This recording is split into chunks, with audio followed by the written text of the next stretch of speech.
the reverse saw here? This one? Go on. The water. You're on.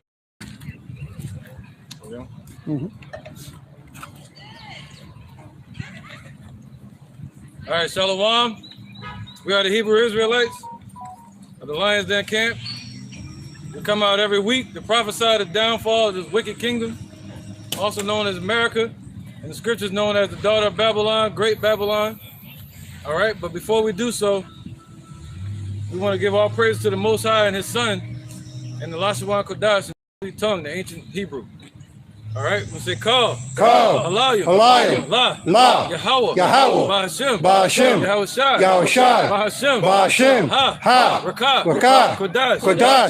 Ma'amah. All right, double honor to the elder apostles of GMS and their elders, and shalom to Akim and Akwatim and children that believe in sincerity and truth around the four corners of the earth, because that's what this is about. Us enduring to the end, you know, and the Lord's elect making it to the kingdom. That's the goal, man, and giving the Most High His praise that He deserves, and giving honor to the King, Yahweh Shai, and tearing down these falsehoods and these false names that they've been pushed on our people, like Jesus, Jesus, you know, Allah, Islam, all right, Buddha, all right, or any other pagan deity that our people worship, being what? Hellenized, all right? Becoming strangers, becoming Gentiles. All right, so with that, we're gonna go with that in mind. We're gonna go into the scripture dealing with Isaiah chapter 14 today. I got this up. All right, go ahead, brother. All right, this is 2 Corinthians chapter 10, verse 3. For though we walk in the flesh, we do not war after the flesh.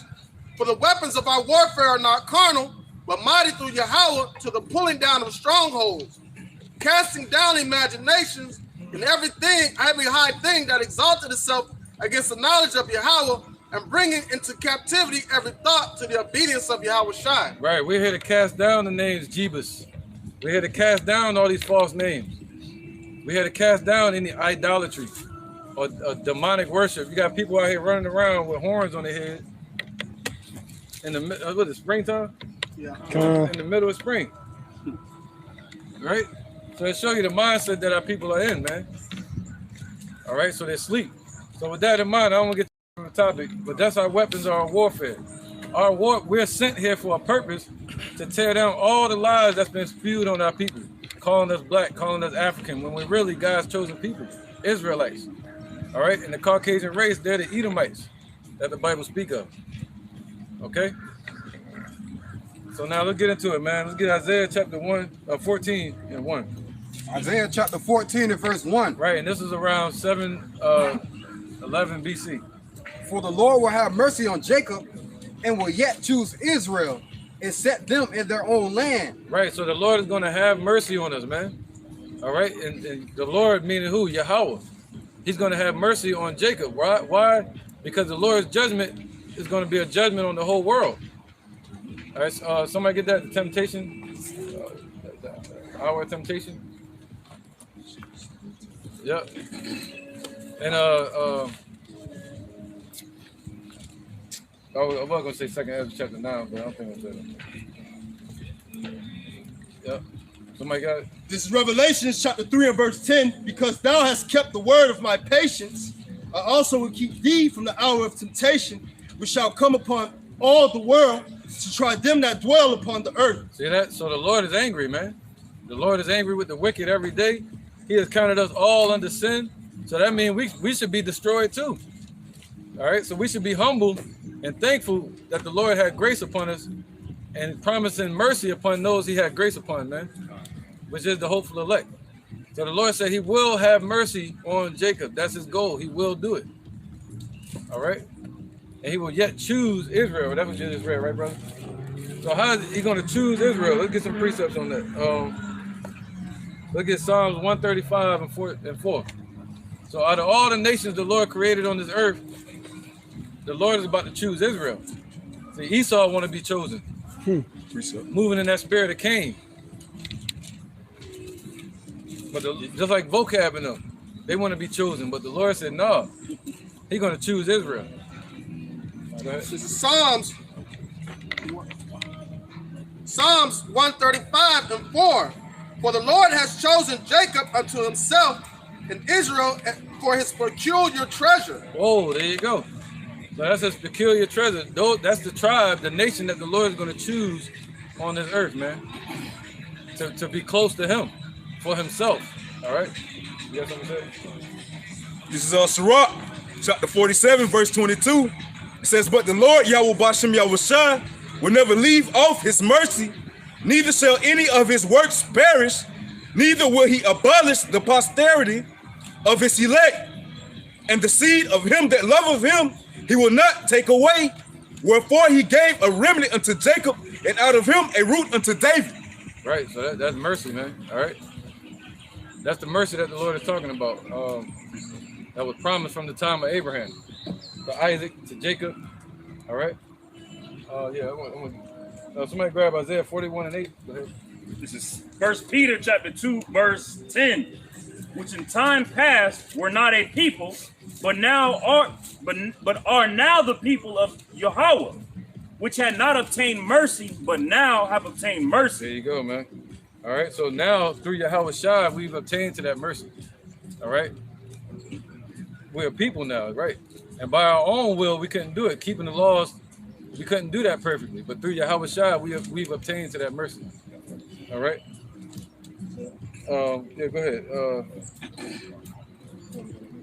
Yeah, go ahead. This is Isaiah chapter 41, That was a good person. verse 8. It says, but thou, Israel, art my servant, Jacob, whom I have chosen, the seed of Abraham, my friend. Whoa, the seed of Abraham. Abraham was his friend. All right. But see, but you had these churches teaching what? The Lord gave. What's up, brother? Shalom. All right. You had these churches standing on what's that? John 3:16. You know, thinking that the Lord came to deliver the whole world. But no, the Lord is showing up to deliver the children of Israel. What's that? Peter, chapter 2, I think it is. 1 Peter 2 and 9. I think so. Yeah. Okay. This is the book of Zechariah, chapter 2, and verse 10. Sing and rejoice, O daughter of Zion, for lo, I come, and I will dwell in the midst of thee, saith the Lord. And many nations shall be joined to the Lord in that day, and shall be my people. And I will dwell in the midst of thee, and thou shalt know that the Lord of hosts hath sent me unto thee. And the Lord shall inherit Judah, his portion, in the Holy Land, and shall choose Jerusalem again. There you go. Be silent, O all flesh, before the Lord, for he is raised up out of his holy habitation. There you go. So be silent, all you other nations. The Lord is going to choose who? Israel. All right. Yep. Go ahead. All right. This is the book of Deuteronomy, chapter 7 and 6. It says, For thou art an holy people unto the Lord thy God. The Lord thy God, Yahweh Bahashim Yahushua, have chosen thee to be a special people unto himself, above all people that are upon the face of the earth. So the Lord chose us to be a special people unto himself, all right? Holy, separated from the world, man, all right? So that beats that John 3:16 doctrine that they're spewing out, all right? Because the Lord had mercy upon Jacob, and he loved Jacob, all right? And he hated Esau, man. Right. Somebody get Malachi 1 and 2. Just start from there. Malachi all the way to 5. All the way to 5. This is Malachi chapter 1, verse 2. Right. I have loved you, saith the Lord. Yet ye say, wherein hast thou loved us? Right, because the Lord said what? He chastens who he loves. So the Lord has chastened us. All right? He chastened us using these other nations, lifting them up, having them persecute us. All right, through that was the chastening of the Lord. All right, for correction. Go ahead. Was not Esau Jacob's brother, saith the Lord? Right, our people look at that as hatred, but the Lord was telling Malachi that's love. All right, he chose Israel. Go ahead. Saith the Lord, yet I loved Jacob, and I hated Esau, and laid his mountains and his heritage waste for the dragons of the wilderness. Right, so that's Esau's heritage. That's what they got to look for. You know, the damn desert, in the pit. But that's why the Lord said he's going to choose Israel, man. And right now, it's looking like the Lord didn't choose us. But he showed his love on us by allowing us to go into affliction under Esau. He showed his love to us by sending his only begotten son, Yahushua, to live and die for us. That's love. He didn't do that for these other nations, man. Go ahead. Verse 4, whereas Edom saith, we are impoverished, but we will return and build the desolate places. Right, and when did they say that? They said that during the times of Herod, that they were going to go back and rebuild the deserts of Edom that were torn down by John Hyrcanus and them. They wanted to go back and build up the nation of Edom, the Herodians. Go ahead. Thus saith the Lord of hosts, they shall build, but I will throw down. Right, so the Lord saying, yeah, you're going to see them build up on this earth. But, you know, don't envy the wicked, though. The Lord's going to choose Israel.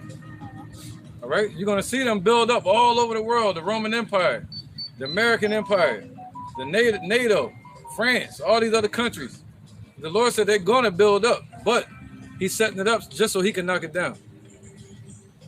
All right? So the Lord said he's going to consume them with the brightness of his coming, man. Go ahead. And they shall call them the border of wickedness. Right, so they're going to be called the border of wickedness, but the children of Israel are going to be what? Go ahead. And the people against whom the Lord hath indignation forever. Right, so the nation of Edom, the Lord not going to choose them. The Lord going to have indignation against them forever until they completely destroyed. Yep. Finish this real quick. Verse 5. And your eyes shall see, and ye shall say, the Lord will be magnified from the border of Israel. There you go. All right, so we're going to see it. We're speaking about it now, but then we're going to see it. Just like going into Revelations 1 and 7. You know, the eyes are going to see the Lord's return.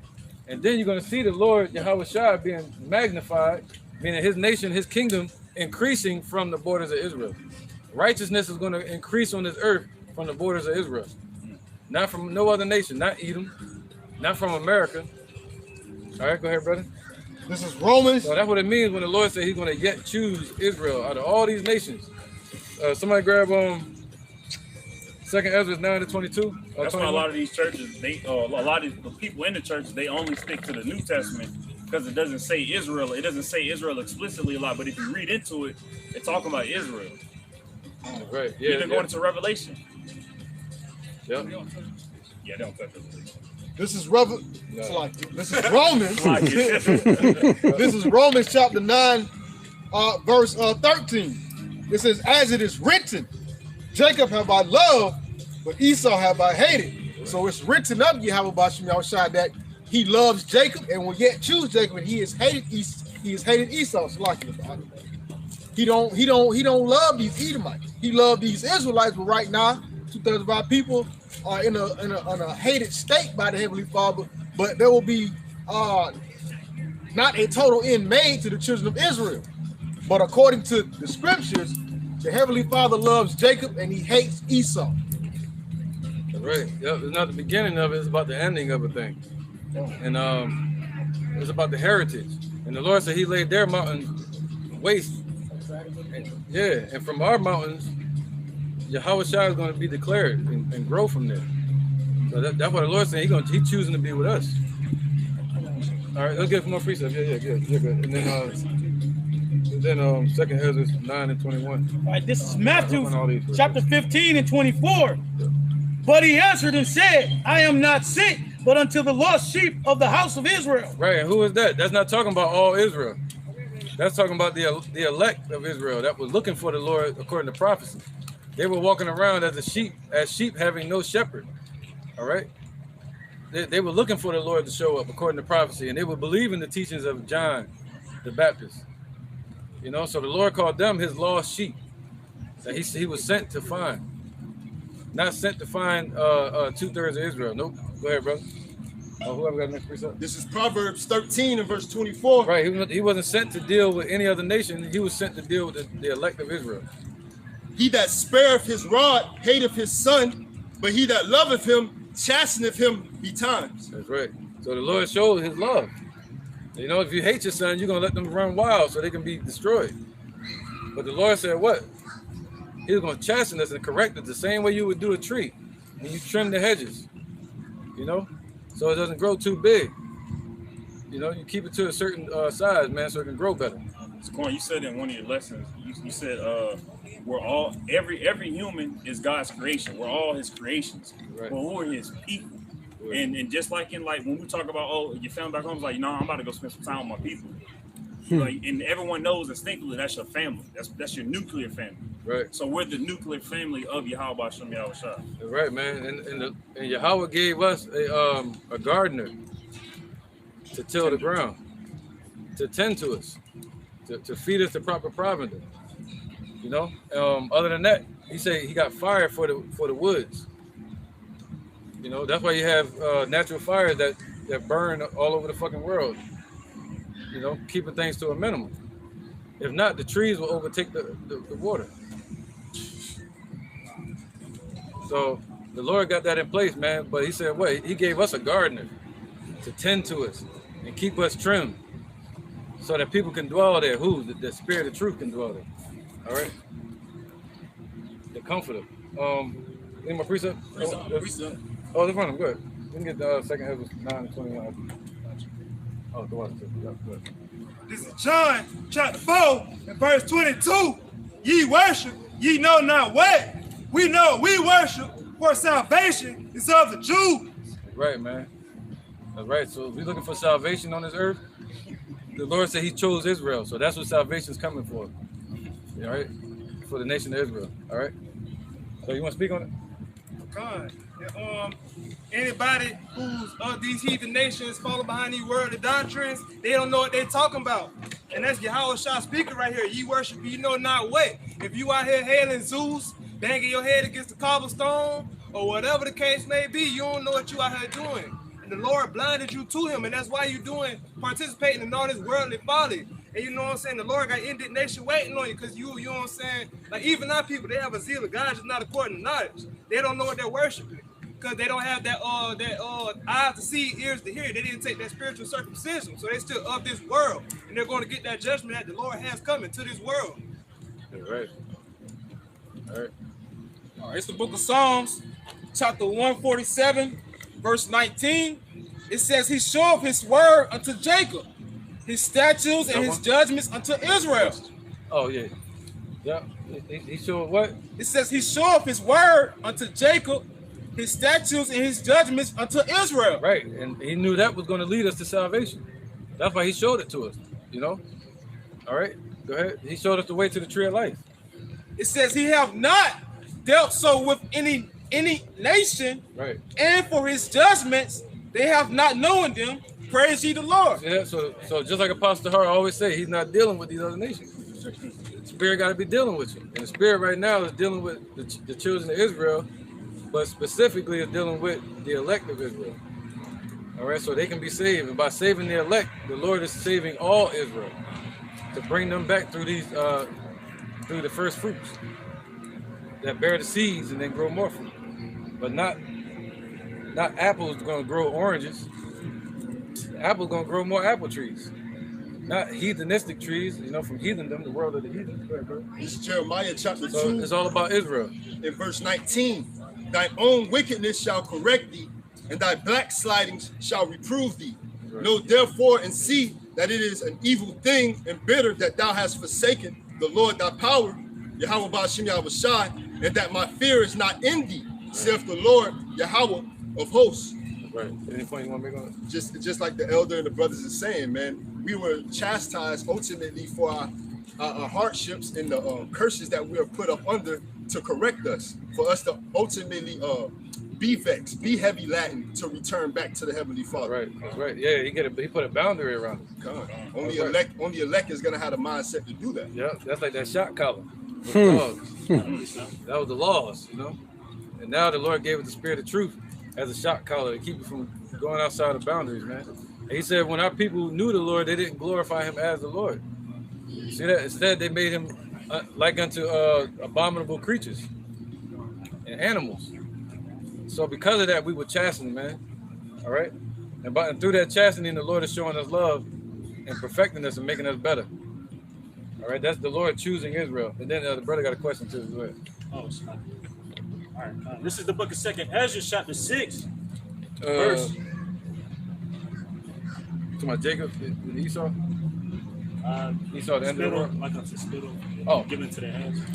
All right, verse 56. As for the other people which also come of Adam, thou hast said that they are nothing, but be like unto spittle, and hast likened the abundance of them unto a drop that falleth from a vessel. And now, O Lord, behold, these heathen, which have ever been reputed as nothing, have begun to be lords over us and to devour us.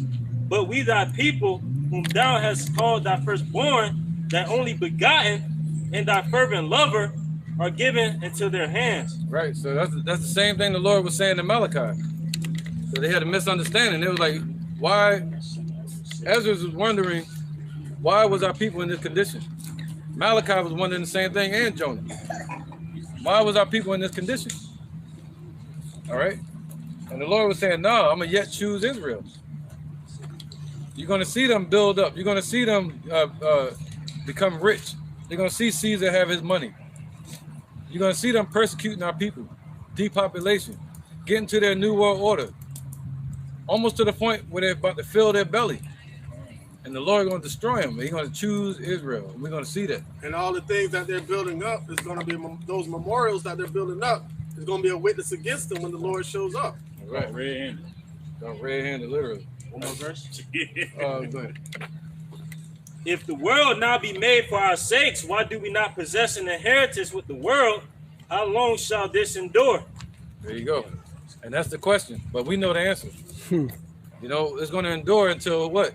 The mystery of iniquity be moved out of the way. You see that? We can't do nothing until then. The only thing we can do is fight the good fight of faith. We can stand up this way and fight spiritually. All right? I've been reading Ezekiel. Okay. And I'm trying to get some understanding. But you talk about chastisement. Yeah. And I see like in 11, 12, 10, how the Lord sent his wrath upon Israel. Mm-hmm. And I was trying to get an understanding of like the timeline, and also deeper in Ezekiel, it goes in the building of a temple. So I was trying to get some understanding, timeline, some understanding on, you know, when it happened, and like a breakdown. Trying to figure out what Ezekiel is about. Yeah, that'd be like I'll do that one at the house. Okay. That way I can just go into it. Okay. That'd be like the whole timeline with Ezekiel and all that. Yeah. I got you. But right now we're kind of going into Isaiah. Okay. Isaiah 14 right now. Okay. Yep. And this was around the 7th century BC. All right. Yeah, I got you, man. I'll focus on Ezekiel this week. Put some more stuff out. Okay. The how Ratazah, you know. So now let's keep going. Yep. Go ahead. Somebody get 2nd Ezra chapter 9. All right, this is the book of Deuteronomy, chapter 32, and verse 8. When the Most High divided to the nations their inheritance, when he separated the sons of Adam, he set the bounds of the people according to the number of the children of Israel. For the Lord's portion is his people. Jacob is the lot of his inheritance. And there it goes again, man. Just backing up the elder in the Akim. You know, Yahweh Ba'ashem Yahushua separated all the people from Adam. You know, and a lot of his inheritance is Israel, the so-called Negroes, Latinos, and Native Americans, man. Also the spectral bird. Meaning the ones that look like these other nations, but go back to the seed line of Abraham, Isaac, and Jacob. The children of the promise. This is Sirach, chapter 17, verse 17, just to back up what the brother Mazan brought out. It says, for in the divisions of the nations of the whole earth, he set a ruler over every people. But Israel is the Lord's portion, whom being his firstborn, he nourishes with discipline, and giving him the light of his love, doth not forsake him. So just as the brother Mazan was saying, when the Lord divided the nations, over every nation, he set up a ruler. He gave them something to bow down to and to worship. You know, but when it came down to the children of Israel, we're the Lord's portion. We belong to Yahweh B'Hashem Yahushua. We're the ones that get disciplined when we don't do what's right, according to Yahweh B'Hashem Yahushua, as any loving father would do to his child. Correct his child when their child goes off. And he does not forsake them. So he's not going to forsake our people. He's not going to forsake us. All right, somebody grab that second Ezra. This is second Ezra, chapter 9. Yeah, just so I can get it off my mind, man. Ezekiel was around like 592 BC. Okay. Around 592 BC, when that was right before the invasion from the Babylonians, taking us down to 586. This ain't on my mind while I'm trying to focus on this. All right. But 592. This is second Ezra, chapter 9, verse 20. Okay. So I considered the world, and behold, there was perils because of the devices that were come into it. And I saw and spared it greatly, and have kept me a grape of the cluster and a plant of the great people. Right, see that? So out of all the nations that the Lord created on this earth, you have more communication, and the more people communicated, the more their imaginations grew, and the more their wicked plans grew. So there was a lot of what on the earth? It said, verse 20. So I considered the world, and behold, there was perils. There were perils. Because of the what?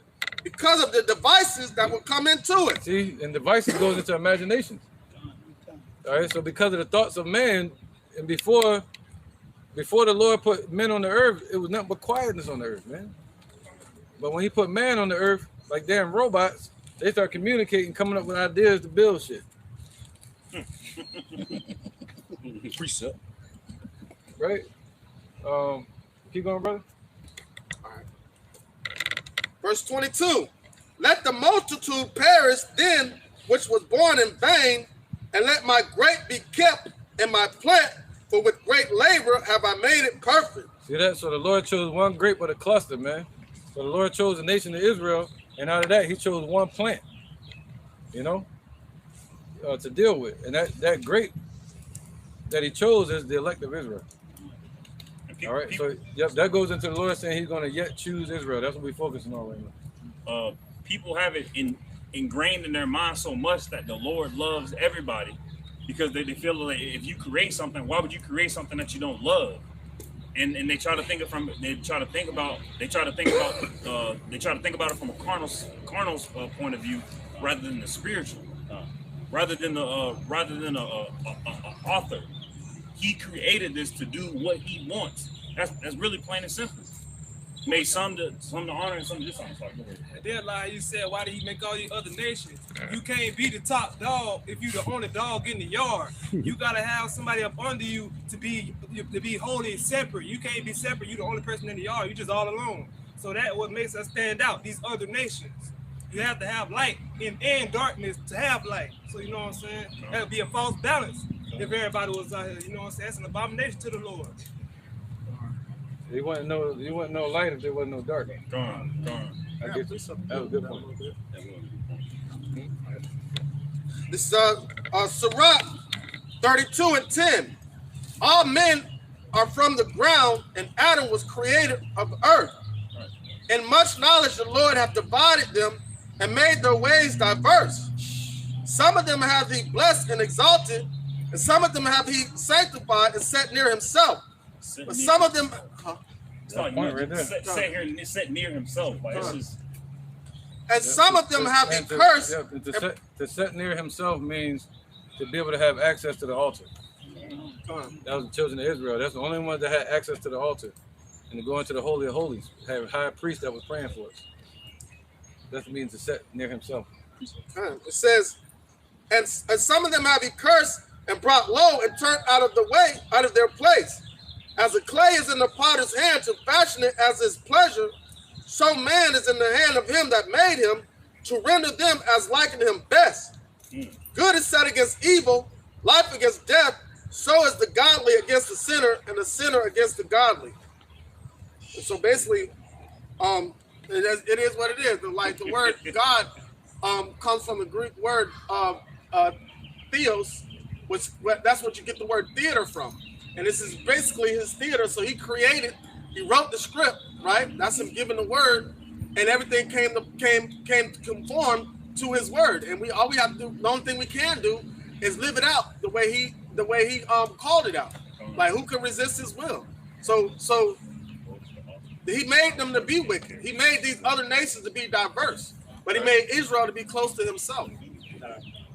Right. Yep. So the Lord can choose us in the end. That's the goal. This is the book of 2 Thessalonians chapter 2 and verse 7. For the mystery of iniquity doth already work. Only he who now letteth will let until he be taken out of the way. And then shall that wicked be revealed, whom the Lord shall consume with the spirit of his mouth, and shall destroy with the brightness of his coming, even him whose coming is after the working of Satan, with all power and signs and lying wonders, and with all deceivableness of unrighteousness in them that perish, because they receive not the love of the truth, that they might be saved. So the mystery of iniquity is working to a point where it's a lot of confusion out here, to where the people can't see the truth. Again, the Lord put the world in their hearts, those of the world and those of 2/3. Right. So the mystery of iniquity is working only until the Lord take him out of the way. We're showing you that the Lord is in full control. He the one who raiseth up and bringeth down, and he raiseth up the basis of the men, right, and chooseth your delusions. You know, so he's in full control, and that's why we give all our honor unto the Heavenly Father, so we won't have no confusion in the midst. I see the trump card. I've set my trump card. Yep. Go ahead, Ricardo. This is the book of Isaiah, chapter 5. I start at 1. Going back to those grapes. Now will I sing to my well-beloved a song of my well-beloved, touching his vineyard. My well-beloved hath a vineyard in a very fruitful hill, and he fenced it and gathered out stones thereof, and planted it with the choicest vine, and built the tower in the midst of it, and also made a winepress therein. And he that looked on it should bring forth grapes. And they brought forth wild grapes. And now, O inhabitants of Jerusalem and men of Judah, judge, I pray you, betwixt me and my vineyard. So going back, man, going back to Israel being that those grapes. And the Lord has kept the cluster of those grapes being the elect, the ones that's going to call upon him in these present times to turn back and repent, and ultimately follow in that stead. You know, who you were in your previous life, following the Lord, you're going to follow the Lord now. And we just we're rehearsing the righteous acts that the Lord's have us to be in these times. Right. And he said, what? Judge between him and his vineyard. If we would have judged between him and his vineyard, go to Romans 3:3, somebody. Yep. You know? And great. Romans 3:3. Yep, judging between him and his vineyard. Who's been faithful? The Lord has been faithful, man. And there's many scriptures that prove that. Go ahead, brother. Romans 3:3. It says, for what if something not believed? Right. Shall their unbelief make the faith of Yahweh without effect? See, just because a person doesn't believe, that doesn't mean that the Lord's not going to keep his faith, keep his word to us. All right. Even though people don't believe, the Lord's still going to be faithful to us. So you judging between his vineyard and him, who's more faithful? Go ahead. It says, Yahweh forbid. Yea, let Yahweh be true, but every man a liar. See, that's what you're going to find out, that every man has been a liar. Every man, all of us have turned back and become liars at some point. Liars meaning what? Teaching the wrong doctrine, falling out of the truth, discontinuing from our way. All right? So that was us. He said we were the wild olive tree at first, according to Revelations 11. So how can we boast against the branches today that's trying to wake up? And say, the Lord got you asleep so I could be awake. All right, so go ahead. That was it? No, that was it. What did you just read? Oh, yeah. Go ahead, bro. This is 2 Peter chapter 3 and verse 3. Knowing this first, that there shall come in the last days scoffers, walking after their own lust, and saying, where is the promise of his coming? For since the fathers fell asleep, all things continue as they were from the beginning of the creation. But the Lord is going to choose Israel. You see that? At that last second, when people think Just like on the boat with Paul. When Paul was on that ship and the ship was torn to pieces, and he said, I don't know if somebody can find it. Where is that at? In the book of Acts? Is it Acts?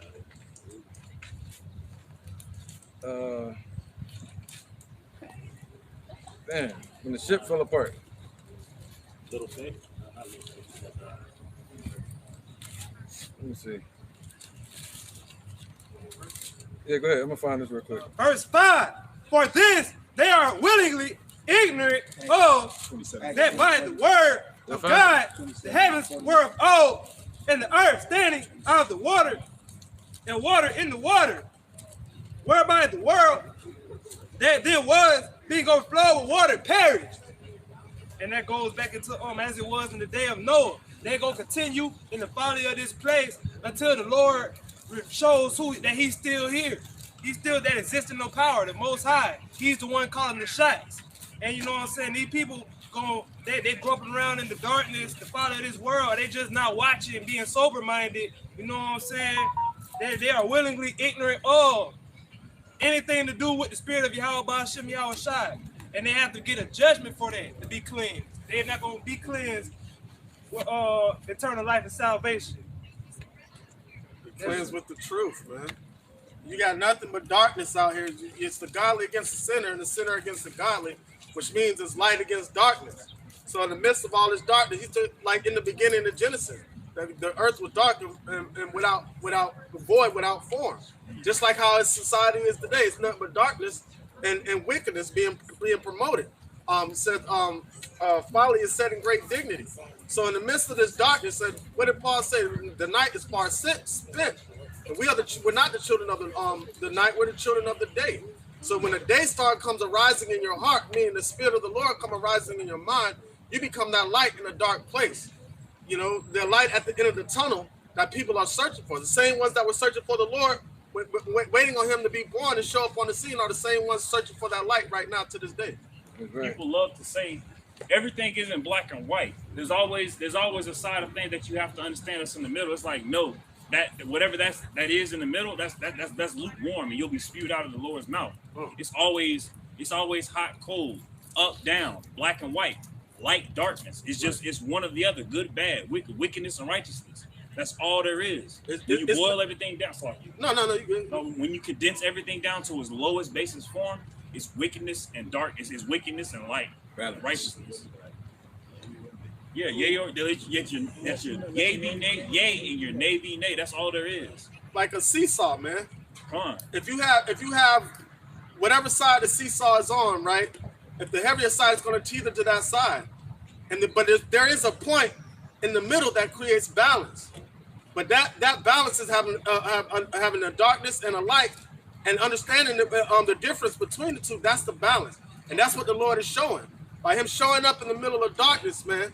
That light is what shows us the balance, so you're able to see.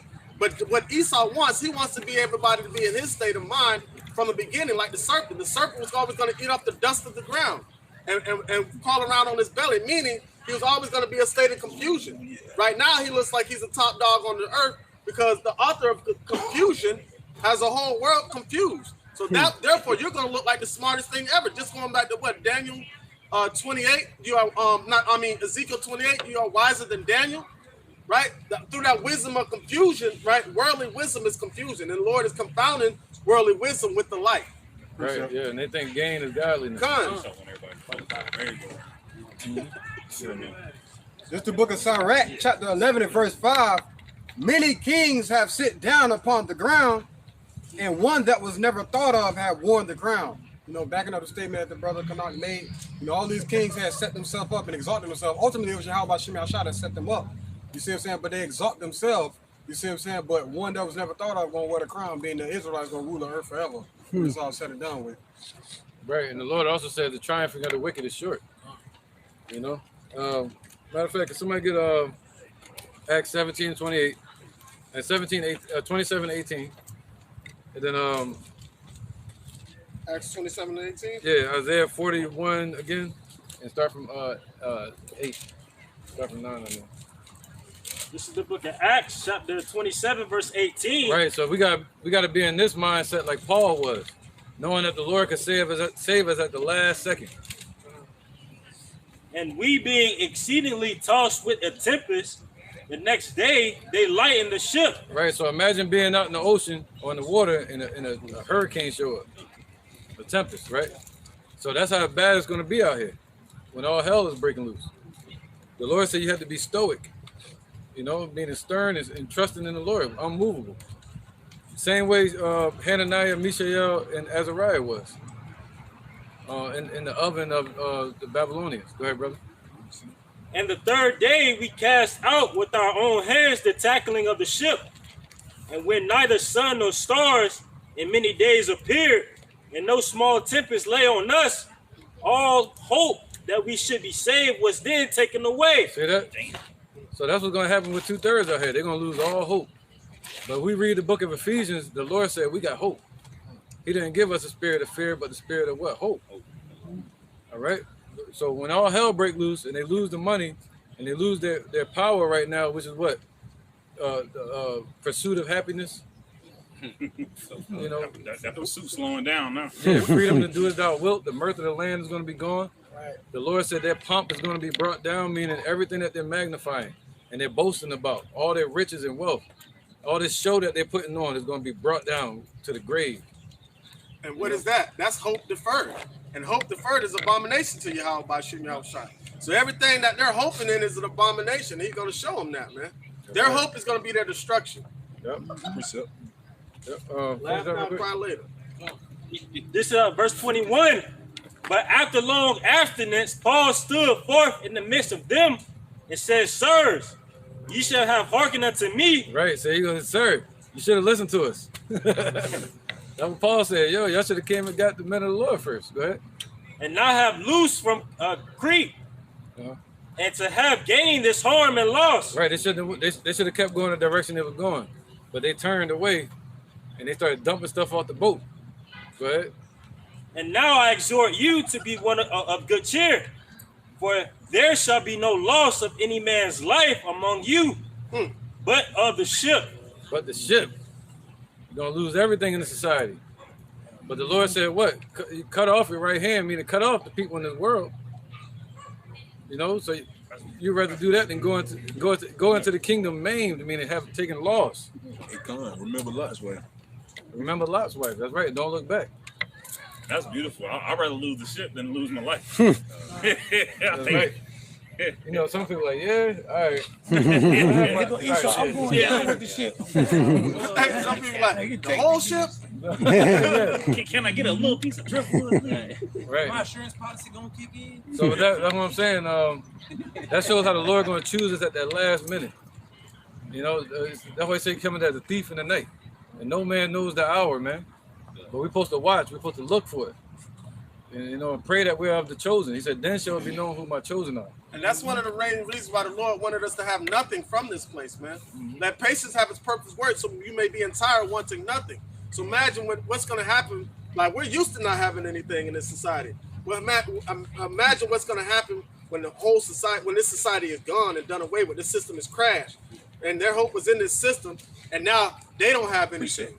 But then we're gonna be magnifying the Lord in that day, right, like as we're doing right now. Yeah, they're gonna suffer more loss. They're gonna be killing each other, eating their children. Ooh. You know, you see what they just did recently. Look how much loss they're doing now, dealing with now, like Jamie Foxx, DMX. They suffering more loss by trusting in Egypt. These people that don't have the understanding of the spirit of Yahweh B'Shem Yahushua, they think that them losing the ship is them losing. They think that the ship was them. Right, America. Yeah, they believe in this system so much that once the system collapses, they've collapsed. That's why the Lord said, come out of her, my people. You come out mentally.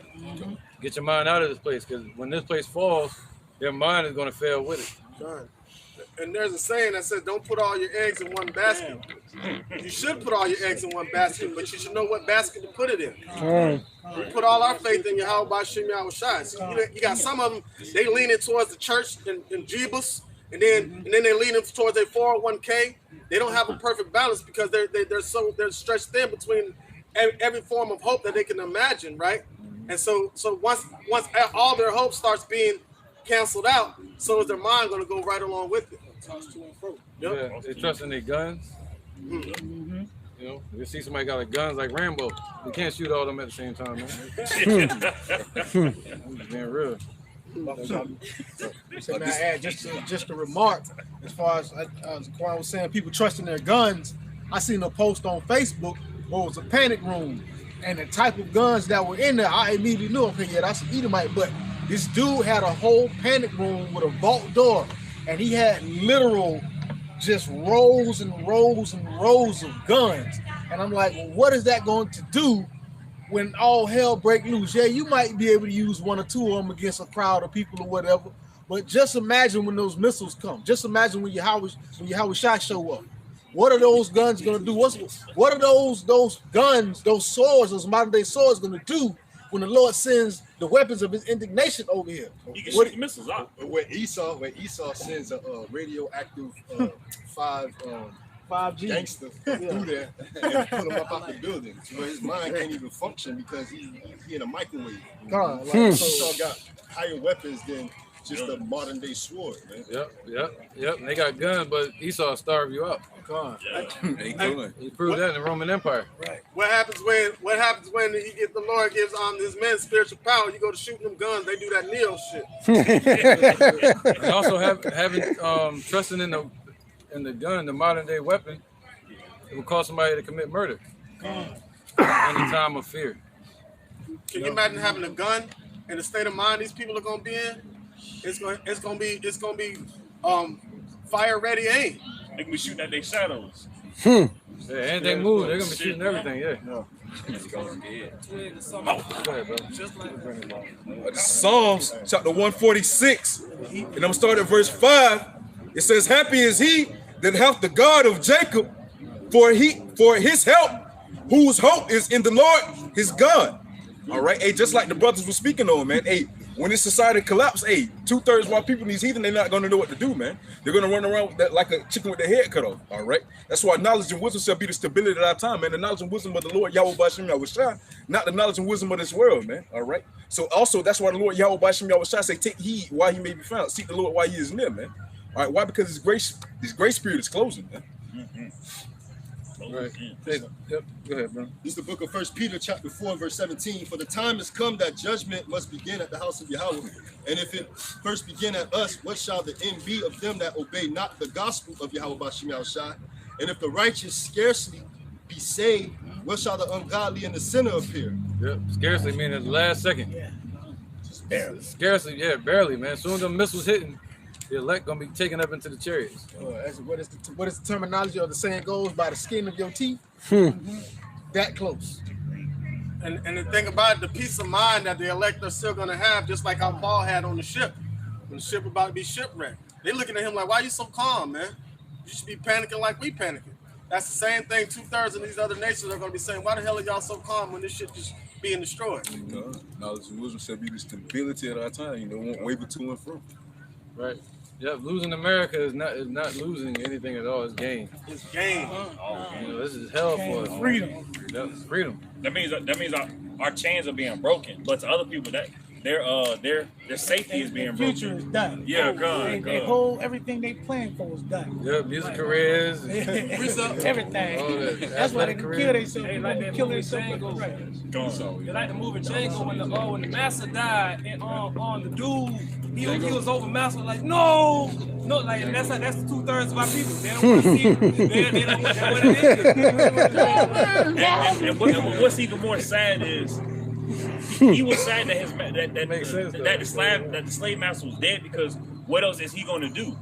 He can't buy anything because he got no money. He can't earn any money because he's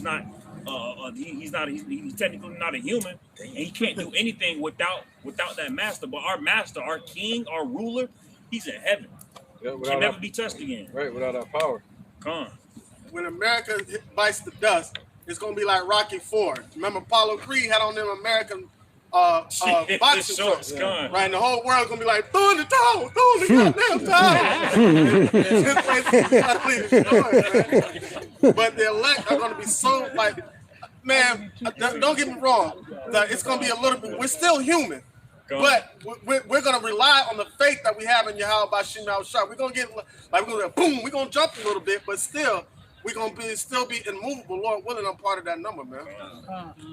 Right. That's what the Lord said. He's going to redeem us from death and from famine, meaning keep you from it and bring you back from it. And we're going to be in it. We're going to go through it. It might be on your last breath, and then the Lord just show up and bless you with the ability or send an angel to take care of you. Just like he did with Daniel, with Habakkuk. Which one was it? He was about to die, and he added 15 years. Oh, that was You weren't finna tap out on the wedge, champ. Come on now, get up, man. Yeah. Look at Isaiah 14. Book of Isaiah chapter 14 and verse 1. For the Lord will have mercy on Jacob and will yet choose Israel and set them in their own land. And the strangers shall be joined with them, and they shall cleave to the house of Jacob. There you go. So now, let's deal with we dealt with choose, right? How the Lord is going to choose Israel, and He's going to set us in our own land, according to Amos chapter 9. But let's get this real quick. Somebody get Isaiah 40 and 1. Napkin. Oh, got it. It was a bird. God, man, it's a bird. You got me last Yep. Oh, damn. It must have been an Edomite bird.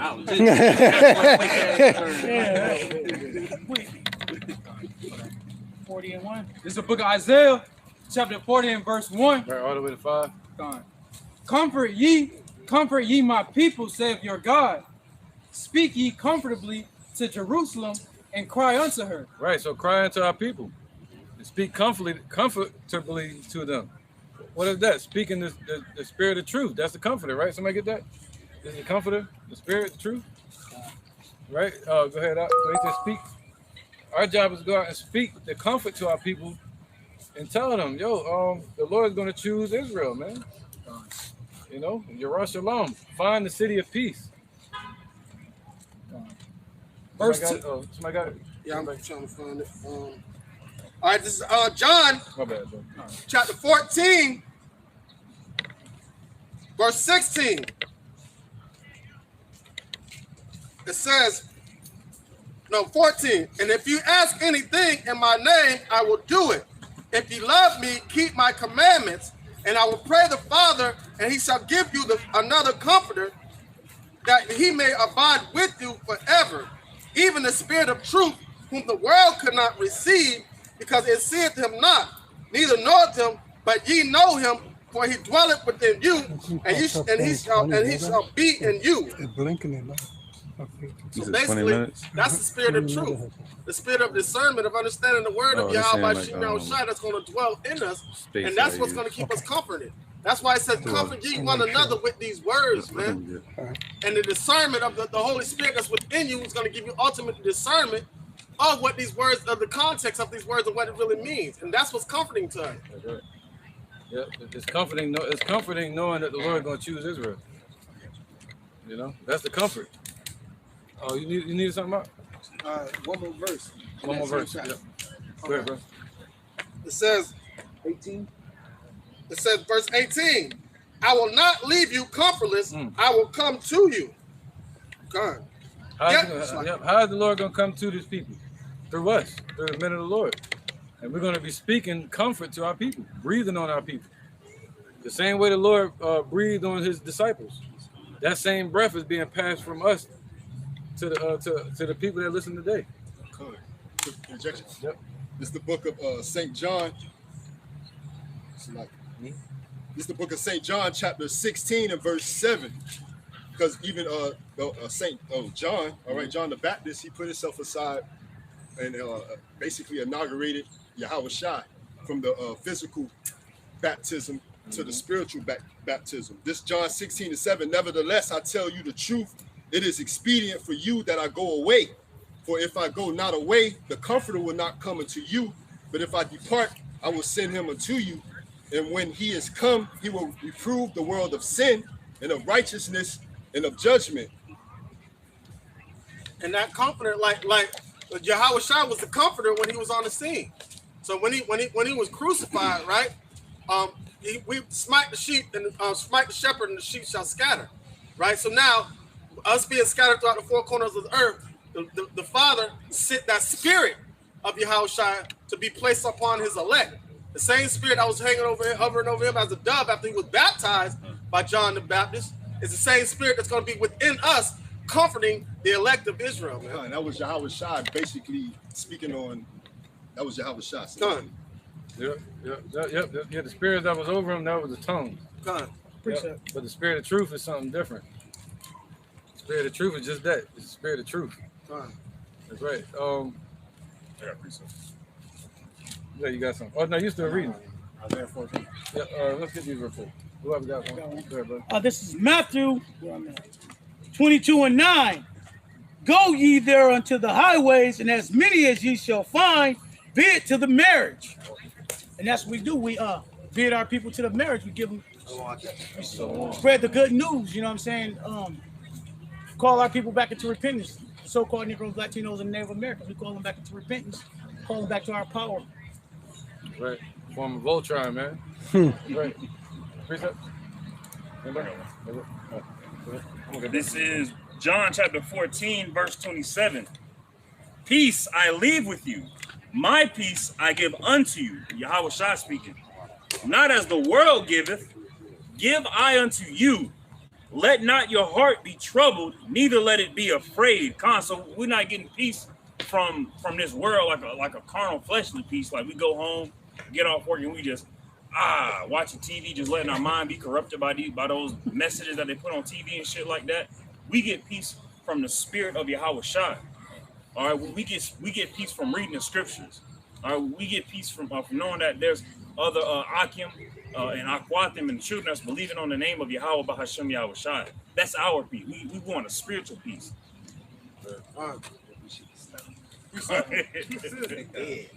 Yeah, having peace in the middle of a storm. Being stoic again. That's the way we're gonna be able to be still.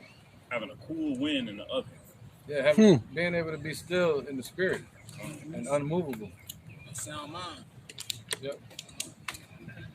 All right, this is the book of Second Thessalonians, chapter 2, verse 13.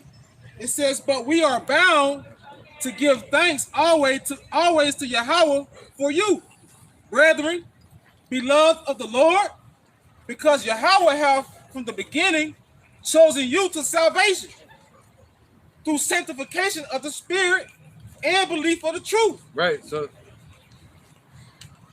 somebody that being sanctified in the belief of the truth, they're the ones that were chosen from the beginning. They're the ones that's speaking about in Isaiah 14 where the Lord said he's going to yet choose Israel. All right? Very simple to understand, but the world can't understand it, especially Esau. All right, verse 14, it says, "Whereunto you he called you by our gospel to the obtaining of the glory of the Lord Yahweh Shai HaMashiach." Right. You got to be called into this. You got to be predestined. He's not just out of nowhere deciding I'm going to choose these people. This was set up for that to happen. All right, predestined. All right, go ahead, bro. You got something? No, you want to get back to it? Let's get back to it. Your time. All right, cool. Somebody got Isaiah 14? Isaiah 14. Okay, whoever want to hit it. Isaiah 14. 14 what? Isaiah 14. Isaiah 14 and chapter 2. This is the book of Isaiah, chapter 14. Isaiah 40. Yeah, I look up on verse 2. Okay. Let's get that. This back in Isaiah chapter 40 and verse 2. "Speak ye comfortably to Jerusalem and cry unto her that her warfare is accomplished, right? That her iniquity is pardoned, for she have received the Lord's hand double for all her sins." See that? This is our warfare. Our warfare meaning what? The Lord said, now we got peace, man. Our warfare is us being put in captivity. Our punishment is accomplished. All right? And now the Lord is ready to deal with us. And now we're in a time where the Lord is going to choose Israel, choose the elect. All right? Go ahead. Verse 3.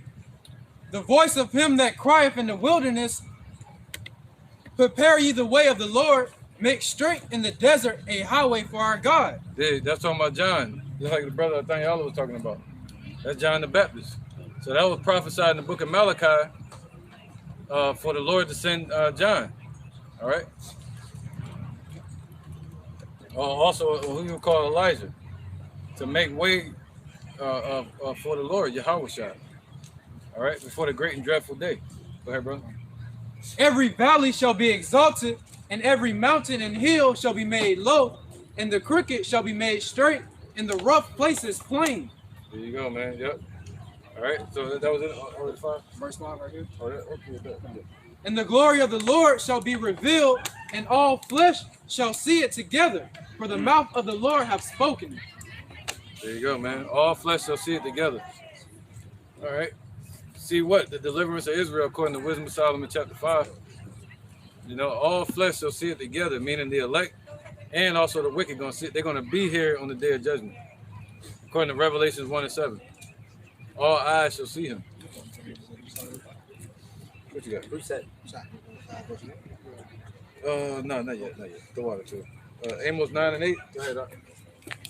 Preset. This is the book of Isaiah 49 5 and 6. So you holding what you holding? Isaiah chapter 14. That's what you holding? Okay. Yeah, we're gonna get back to that in a second. That's like the scripture.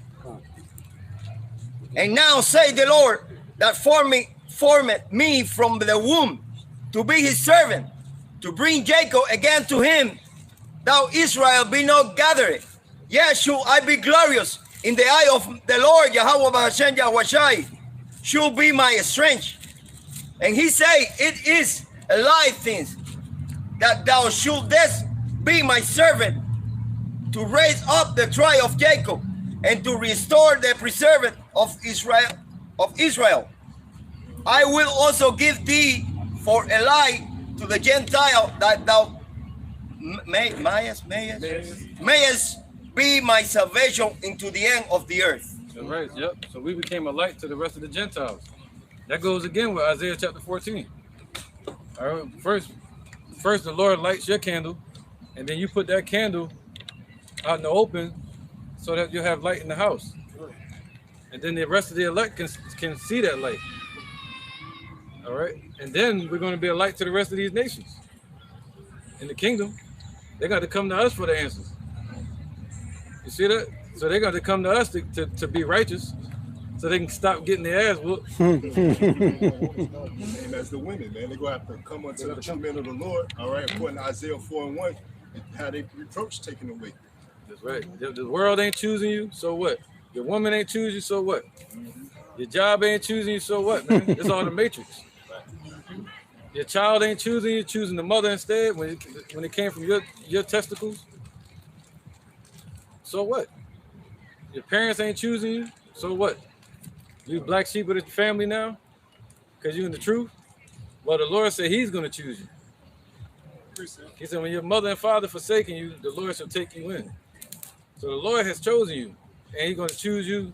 When he comes to give his destruction, he's going to mark you with the mark of exemption, thus choosing you again to be delivered, to take you into his stall so he can personally take care of you. Yep, go ahead. Somebody said precept. Yeah. John chapter 15, verse 18. If the world hates you, know that it hated me before it hated you. If ye were of the world would love its own. But because ye are not of the world, but I have chosen you out of the world, therefore the world hateth you. Well, come on. He chose you out of the world. Look at that choosing again. All right, he chose you out of the world. He didn't choose the whole world, man. The Lord ain't dealing with these other nations. All right? Out of all the sands of the sea, the Lord chose you, the one grain of sand. Ain't that something, man? You know, so you should feel important. But with that comes responsibility. With that comes humility and humbleness. It should bring you to the Father's feet to worship him. You got something else? Yeah, I think so. Remember the word that I said unto you. The servant is not greater than his Lord. If they have persecuted me, they will also persecute you. But if they have kept my sayings, they will keep yours also. Right. Imagine if Yahushua said that. That thought that the Lord hated us. No, Yahushua was on the cross. He said, Alayah, Alayah, why hast thou forsaken me? right? And at that last moment, he said what? He gave Yahushua the power to give up his spirit. All right, he gave Yahushua the power to break from out of the chains of his flesh. Just like Yahweh has given us the power to break out of the chains of sin. And at the last moment, he's going to take us up into those chariots and take care of us. All right? Yep. It's the book of Luke, chapter 6 and verse 20. And he lifted up his eyes on his disciples and said, Blessed be ye poor, for yours is the kingdom of Yahweh Ba'ashem Yahushai. Blessed are ye that hunger now, for ye shall be filled. Blessed are ye that weep now, for ye shall laugh. Blessed are ye when men shall hate you, and when they shall separate you from their company, and shall reproach you, and cast out your name as evil for the Son of Man's sake. Right, because they call what? Evil good and good evil. They don't know the ways of righteousness. Right. The Lord said what? Follow not a multitude to do evil. You know, let them go that way and go the way that the men of the Lord tell you to go the right way. So you should hear a voice behind you telling you to go this way. And walk ye in it.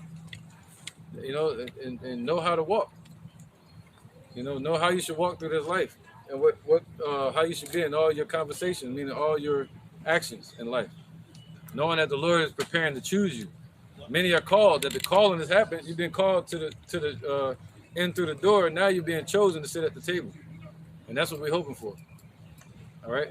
To be not just called, but to be chosen, man. But you got to endure until the end in this work. All right? Amos 9:8. Yeah, go ahead. All the way to 15. This is Amos chapter 9, verse 8. Right. Behold, the eyes of the Lord Yahweh are upon the sinful kingdom. Right, so the Lord is watching. And that's what we know being in this truth. But you got to know that. You got to know that the Lord is watching. Sometimes you forget that. And we begin to move carnally.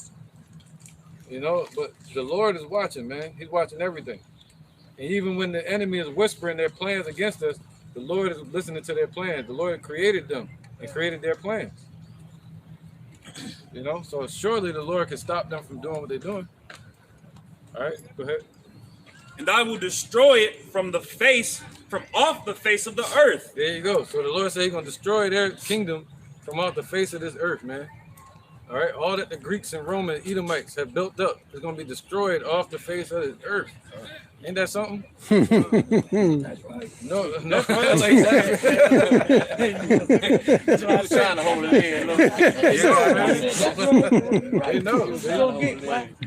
in. See, they know, man. They know something ain't right. Feel it. Anytime you say devil or you say vengeance coming to them for what they did to our people, they know they're talking about them. They don't even try to be like, They got it. They know it's talking about them, man. Darn it. Darn it. Go ahead, brother. My bad. Saving that I will not utterly destroy the house of Jacob, saith the Lord. See that? The Lord said he's not going to utterly destroy the house of Jacob. He's going to choose Israel. See that? Even though like we're going to see so many dead people out here. He said the slain of the Lord shall be many. There's going to be dead bodies everywhere, just like in Katrina. Imagine being in the midst of that. And you'll be like, yo, I'm next. Just like in war. You start saying when you're talking to, and these next few minutes you see them get their hair blown off. You'll be like, why hasn't it happened to me yet? You know? Why did those people make it through World War I and World War II so they can have us today, their grandchildren? It was a chosen seed that the Lord chose. You know, yep. So all them bloodlines, the Lord chose every person to be alive just so you could be here today and be delivered and be His first fruit. I heard a couple. I said it first. All right now. This is Psalms 91 and 7. It says, 1,000 shall fall at thy side, and 10,000 at thy right hand, but it shall not come nigh thee. Only with thine eyes shalt thou behold and see the reward of the wicked. And that's it. That's the setting right there. And that's really talking about the missiles. Only with your eyes shall you see the reward of the wicked. When the elect are going up into the chariots, you know, read that part again. Okay. Distracting a little bit. 1,000 shall fall at thy side, and 10,000 at thy right hand, but it shall not come nigh thee. Right, see that? So the elect gonna be going up into the chariots, scarcely saved, and at the last minute, they're gonna see the destruction of the wicked. And that's 2/3 gonna be in the midst of that as well. So that's the setting. Knowing that Russia and them shooting 200 million missiles coming this way. How are you gonna make it out of that? That's what everybody gonna feel. Even the elect are gonna be affrighted. That's in Revelation 11. Somebody get that, Babakar Shah? Can I read some more on this? Yep. All right, it says, only with thine eyes shalt thou behold and see the reward of the wicked, because thou hast made the Lord Yahweh by Shem Yahushua, which is my refuge, even the Most High thy habitation. No, verse 3. There shall no evil befall thee, neither shall any plague come nigh thy dwelling. So we're gonna be preserved in that time, man. The Lord's gonna make sure we stay preserved. I got another one. Yeah, let me get this real quick. Okay, come on. Right, go ahead, bro. This is Revelation chapter 11. Yep. Verse. Yeah, it's gonna be. They said that's why he said the righteous shall be scarcely saved, man. You know. Go ahead, brother. My bad. Revelation chapter 11, verse 12. It says, and they heard a great voice from heaven, saying unto them, come up hither. And they ascended up to heaven in a cloud. So at the moment the elect getting taken up, that fire gonna be hitting this place. Go ahead. And their enemies beheld them. Yep. And the enemy's gonna be looking up like, yo, why I ain't going up there? Yeah, like that. Yep. It says, and the same hour was there a great earthquake, and the 10th part of the city fell. Right. So in that same hour, when the elect getting taken up into the chariots, the 10th part, meaning America's broken up into 10 FEMA zones, meaning that it's gonna be like the scripture says it's gonna sweep this place like a besom of destruction, like a broom. So it's gonna sweep right across like a precision attack from all these nations. All right. But at that same moment, go ahead. It says, and the same hour was there a great earthquake, and the 10th part of the city fell, and in the earthquake were slain of men 7,000. That word 7,000 goes into an innumerable number. Man, you ain't gonna be able to count the people that's slain over here in this place, Babylon. Right, they're gonna be, and the Lord said He's gonna melt them like a bunch of crayons melting together. And it says, and the remnant were affrighted. Oh, the remnant. See, the elect gonna be scared too. There's gonna be a lot of soiled pants in that day, right? You know? And the remnant gonna be affrighted from it. That's how scary it's gonna be when you hear that blast from the missiles. When you see that fire, you're gonna wonder why me. But we know why, because we're seeking that reward. And the elect gonna be going up into the chariot, be scared, but they're gonna be protected. And they're gonna see the destruction of the wicked. It's gonna be that scary in that day. It's gonna be that scary, man. It's gonna scare the life out you, literally.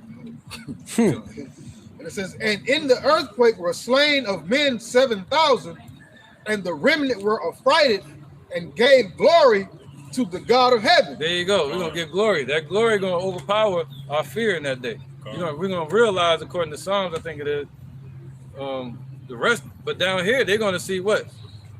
Let's get that real quick. See real fast before we go forward. Their face will be as flame. Where is it at? The well, I think. Check right. And as they had dreams. I got it. I was waiting on I knew that. They're gonna have two different visions. Yep. You want it now? The dream? Oh wait.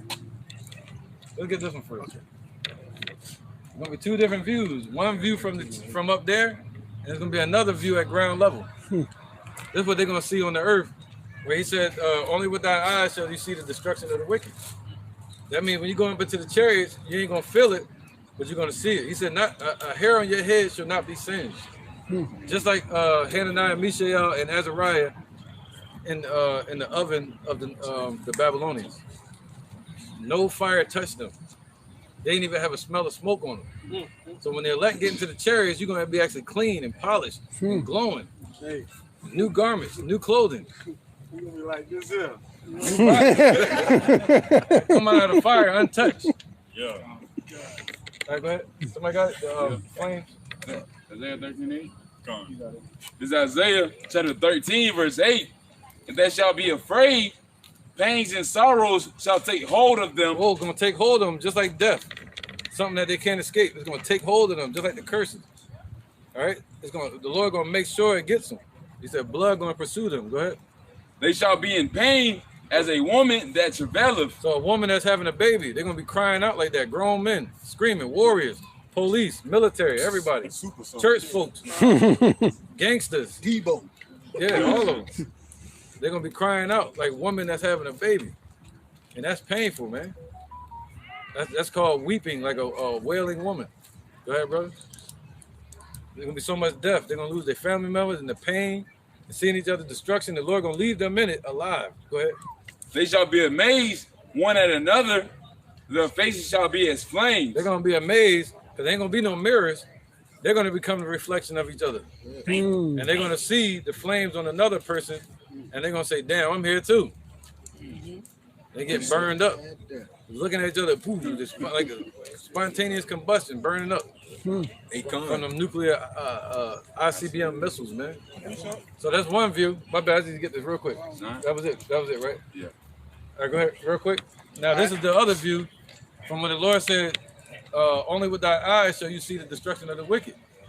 Go ahead. All right, this is Psalms 126:1. When the Lord turned again the captivity of Zion, we were like them that dream. Right. You got one? All right. So when the Lord returns our captivity and brings us out of this captivity, it's going to be like a dream, man. The same way Peter dreamed when he was released out of the prison by the angel. He thought he was dreaming until he got out of the gates and away from the prison. Then he started and the angel was gone. But the elect going to realize it not when it's happening, but when they're in the chariots. Once we get out of the gates of hell. All right, go ahead. It says, when the Lord turned again the captivity of Zion, we were like them that dream. Right. Then was our mouth filled with laughter and our tongue with singing. Your mouth is going to be filled with laughter, man. And your tongue with singing. What that mean? Not singing. That means to be joyful and praising the Lord. All right, to be yelling out to the Lord. It's going to be like singing. You know, all of us together. All right, so that's what the elect going to see. Right. Then said they among the heathen, the Lord hath done great things for them. The Lord hath done great things for us, wherefore we are glad. That's Russia now, though. They're going to say, hey, he destroyed America. I got another one. You know, he did it for us. But what did the Lord say about Russia? He said, I'm against thee, oh God. Yeah, don't be fooled. All right. So yeah, they're gonna say that he did great things for the Israelites, and he's gonna do great things for us too. We're gonna rule with him. Now he's going to slavery. All right. Yeah. This is Psalms 124:6. Blessed be the Lord Yahweh Ba'ashem Yahushai, who have not given us as a prey to their teeth. Yep. Our soul is escaped as a bird out of the snare of the fowlers. Right, a prey to their teeth, meaning their teeth representing their military. What's going to be, we can't forget about that. You know, martial law. That's still coming, man. All right, he's not going to, that's when the Lord is going to, that's when the Lord going to show power to his elect. You'll see. He said, what? When the enemy shall come rushing in like a flood, you got it.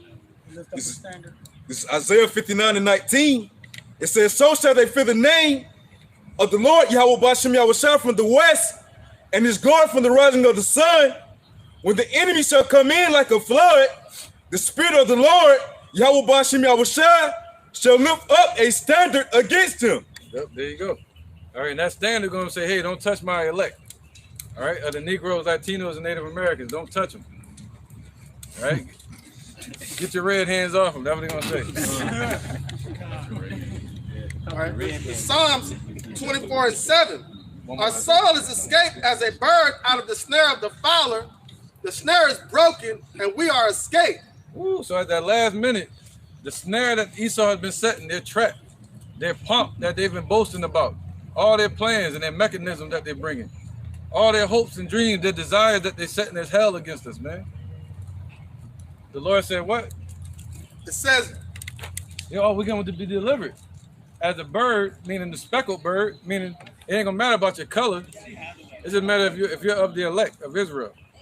Those men and women and children are gonna be delivered from out of the trap, the snare of the fowler. What's the fowler? The fowler is the person that sets traps for birds. All right, that's where you get the letter Tazah from. the letter of the Hebrew alphabet is Tazah. It's a man sitting on the ground hunting. All right. Go ahead, brother. I says, our help is in the name of Yahweh Bashim Al Shai, who made heaven and earth. There you go. His name is our help. Think about that. That's how powerful he is. Just having that name to call on. The angel's going to listen. Psalms 91, he said he's going to give him charge over us. So you better go watch him. Think about that. All right. So, what was reading? Let's get back to Isaiah Revelation 13 to 10. Yep. Yeah, we over to 15? Yeah, go ahead. This Isaiah. It's like we're talking about how the Lord is going to choose Israel. Even though we're in this condition, even though you're going through hell and persecution, bad days, good days, whatever, you know. This Amos. You got people like you got all these entertainers, people like Nate Satan, $150 million somebody had. Yeah. So all these people getting all this money, but you chosen the righteous path. You know, you can't wait this far to say, damn, I should have did something else. No, you keep going that path, man, you're gonna get your reward. But you gotta grow in that way. You know, keep growing. Matter of fact, run quicker. Don't look back. Or if you want to look back, just take a look back clearly so you can see what you've left behind. And you can get further away from it, even if it's your ex-woman. You want to miss her? Well, take a look at her again. Look at everything she did to you. Look at it. Play I Spy. You see that? And tell yourself the truth. And then turn back around and keep going, man. And run faster towards the Lord. How can you run faster? That means study more. That means watch more videos, quicker. Watch all the breakdown videos. So you get closer into wisdom. Getting closer into wisdom gets you closer to the Father, because he's the spirit of truth. And the wisdom is the truth. That's how you move quicker, man. All right? Doing more videos. But some people have taken excess over or over quality. They make thousands of videos and there's no quality in it. Or instead of making videos, they make music videos. No, I'm saying just what I'm saying. Like, they're making videos, video. Like, make it to the kingdom. But if you watch it, they ain't talking about nothing. You know? So build up your quality first. That's why the Lord says, study to show yourself approved. And wait on that ministry. You know? Anyway. Go ahead, bro. This is Amos chapter 9, verse 9. For lo, I will command and I will sift the house of Israel among all nations. Right, so Yahweh has commanded this for the Lord to sift through our people with the spirit of truth. He only looking for the elect. He ain't looking for nobody that he's going to destroy. That's worthless. That think this is a joke. This is real. Anybody that think the Father is a joke, get ready to be missile food. You see Russia talking. You see Iran talking. Think that's funny. Laugh at that. Go ahead. Like as corn is sifted in a sieve, yet shall not the least grain fall upon the earth. Right. When you sifting for corn and you sifting gold, you're getting rid of the dirt and you're keeping the main products. You're keeping the precious stones or whatever's precious to you. All right. Verse 10. Right. So he's sifting right now. Literally, we're like literally in his hands. And nobody can pluck us out. And that's a beautiful thing, man. You got to think about this. Make it current to you. Make it present to you. Because these people will deceive you, man. You watch them walking around and you can fall back to sleep. Because they seem all right here. But damn, there's people getting slaughtered every day and killed. Look at the laws they're setting against us. Yes, our people out here walking around asleep. Yes, everybody. If you're not in this truth, you're walking around asleep. And you're going to be destroyed if you don't wake up. Yes, you too.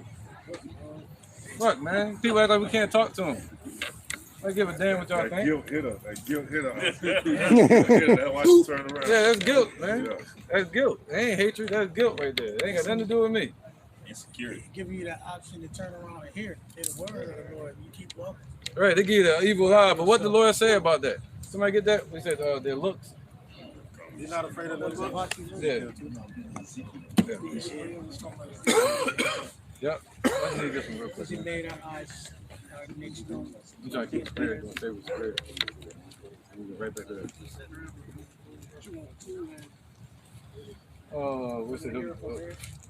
Yeah, shut up. Yeah, what's it gonna be a look? This is Ezekiel chapter 2, and I'm gonna start at verse 3. Right. Yep. And he said unto me, Son of man, I send thee to the children of Israel, to a rebellious nation that have rebelled against me. Right. We're not sent to the Caucasian race. We're not sent to Edom. We're not sent to the Chinese. We're not sent to the Africans. We're sent to our people that are even mingled amongst these people. That's what we're sent for.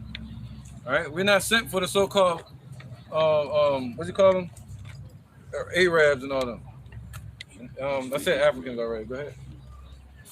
They and their fathers have transgressed against me, even unto this very day, for they are imputed children. Right. 2/3 of our people are transgressing against the Lord until this day. And he said, yo, they hated him, so they're going to hate us. All right? So this is to be expected. Go ahead, brother. And stiff-hearted. And they stiff-hearted. Meaning stiff-hearted meaning they're stuck going the wrong way. And you can't turn their head around for nothing. It's stiff. It's stuck. They're stuck going down the wrong path. And they're not looking back. They're not turning their head back. They're stiff. Go ahead. I do send thee unto them, and thou shalt say unto them, Thus saith the Lord God. That's right. We ain't not thus saith me. Thus saith Yahweh. All right? By Hashem Yahweh Shai. Go ahead, brother. And they, whether they will hear or whether they will forbear, for they are a rebellious house, yet shall know that there had been a prophet among them. That's why you got to speak it. You should speak it to anybody you come in contact with. Forget their feelings. So what? So what? They're gonna think you crazy. They can't fire you from the job about it unless you start it. If they come to you, ask you a question, talk freely about it. Who cares, man? It's almost over. I'll tell anybody. It's true. It's true. Like just a quick testimony. Like I was telling the truth to my woman, and she tried to claim and go and try to get a restraining order or whatever, but they ain't granted because I ain't do nothing to her, and it's no threat there. So it's like, again, it's like the old game and the old tricks. It's not even working no more when you come into the spirit of Yahweh Bashim Yahweh Shai. That's right, man. You know how to move. You know that what they can do and what they can't do. Like the law is the law. It is what it is. But we move according to the law because we according to Yahweh Bashim Yahweh Shai's laws. Mm-hmm. So it's a trump card. Like it ain't nothing. You can't box a man of the Lord in. You can't trick and play these little demon-like games. Right. You can't do that. Right, man. When you're in the spirit of Yahweh Bashim Yahweh Shai. But being in the spirit of Yahweh Bashim Yahweh Shai, Yahweh Bashim Yahweh Shai, they operate outside of time. They operate outside of this realm entirely. Like when we do our best to stick to the spirit of Yahweh Bashim Yahweh Shai, we're operating at a higher level of thinking than all of these people. Right. Like it's like they simple. That's why the scriptures say what? How long will you simple ones love simplicity? Yeah. Fools hate knowledge. And despise instruction. And scorners delight in their scorning. Turn ye in my reproof. Right. Everywhere, boy. Right. You got that part with the eyes. Yeah, they look. Verse 6, and thou, son of man, be not afraid of them, neither be afraid of their words, though briars and thorns be with thee, and thou doest dwell among scorpions. Right, our people are some poisonous, hurtful people, man. You see that? They'll strike at you and try to tear you down. And that poison is seep in, called that hatred, that haterism. You know? Your neighbors, you come outside, they're just staring at you. Why? Because they see that light on you. You know, somebody walking up the street, it ain't just because you are so-called, the curses are there. No, they're looking at you different. You know, they're looking at you like they're ready to crash out. You know, why? Because they see that light on you. Why? Because some people are saying this. Why not me? What makes you better? Why did the Lord choose you and not me? Well, maybe they need to ask you that question, and you'll be able to tell them. Be not afraid of their words, nor be dismayed at their looks. Don't be afraid of their words or their looks, man. They look at you. What the hell are you talking to? I'm talking to you. You want to hide in the private, you got to go back into private. You want to hide, you want privacy, you got to go back in the house. All right? We are here to what? Reprove, rebuke with all exhortation. All right, go ahead. If you walk by this kitchen, you get burned. That's on you. Get flamed. All right, go ahead. No, they be a rebellious house. Right, our people are rebellious. They're not rebelling against us. They're rebelling against the Lord. That's right. They're probably rebelling against their man at home. And thou shalt speak my words unto them. Right, so that's what we're doing. We're speaking the Lord's words unto our people, whether they like it or not. That's what we're doing. We're speaking the Lord's words to our people. And they don't want to hear it. They'd rather hear Joe Biden or their church pastor. She ain't like that one. Somebody should beat me up for that Biden. Whether they will hear or whether they will forbear, for they are most rebellious. Yeah, don't nobody like Biden, boy. He's like, don't put that on me. Put that on me, Rick and Bobby. Yep. So it's set up for them to be rebellious, man. If we was out here talking about our personal business or anything else that we're doing, they'll be cool. But we're talking about the Lord's words and they mad. All right, go ahead. Somebody precept? Just to back up what Jaquan was saying, they're gonna get the business too. And how our people are hard headed. And this is the words of what Yahweh Shah said. This is John chapter 12, verse 46. It says, I am come a light into the world, that whosoever believeth on me should not abide in darkness. So Yahweh Shah came as a light to shine so that we can see what's going on. He came and he brought the truth so that we could turn back to the Heavenly Father. But our people want to stay in the darkness and grope around and walk slow rather than flicking the light switch on and knowing where to go at. They would rather stay in darkness and then look at us, the ones that's shining the light, that's pointing the direction to the light, look at us like something wrong with us. We're the ones who are sane in this insane place. Everybody else is insane in the membrane. Yep. And it's like you try to help your brother and give him direction. Man, I got this. I don't need your help. And that's how they look at us, man. Are we trying to help them? I got this. And then we look at them. Oh, you don't got this. I got it. And you can't argue with them. You can't tell them nothing. So we got to let them. You know what I'm saying? They don't want to listen. So let them go ahead and they follow. And the Lord, hey, if you turn a deaf ear, you gonna get left here. It is what it is. The Lord says he's gonna leave you here and melt you. Hey, like off of Boondocks, the father of Uncle Ruckus, nigga, did I just catch you trying to be something? Yeah. they just want to tear us down. Real, they want to tear you down, but expect you to build them up. In order to build something up, sometimes you gotta tear it down in order to build it back up. Yeah. Funny, man. So it is what it is. Yahweh Shah came as a light into the world unto us, his people, who he was sent to. But our people won't know that. They want to hate Yahweh Shah. They want to have him crucified. So guess what? When Yahweh Shah come back, he breaking the foot off in every 2/3 Israelites behind that ain't listening. It is what it is. Right. You already went to 15? This is Amos chapter 9, verse 10. All the sinners of my people shall die by the sword. See that? All the sinners of his people shall die by the sword, man. He said judgment shall start at the house. So they're going to die by destruction. That's what the word sword means. So the Lord said they're going to die in the coming destruction, man. All right? That's the same thing the car was just speaking about. This is Ezekiel 22:20. It says, as they gather silver and brass and iron and lead and tin into the midst of the furnace to blow the fire upon it to melt it, so will I gather you in mine anger and in my fury, and I will leave you there and melt you. Ain't it simple? The Lord gonna gather up 2/3 of his people and leave them right here in the furnace, and he gonna melt them right here. So ain't no getting out, ain't no level of melanin, ain't no level of Egyptology, ain't no level of worldly information and or supposed wisdom that's gonna get you up out of this place. If you ain't listening to what the Lord is saying, hey, you finna do what most jakes do for not listening. If you playing, you finna be laying. Right, go ahead, brother. It was just gonna land back Kabash. This is kind of saying the same thing, just how people are hard-headed. but we're sent unto our people.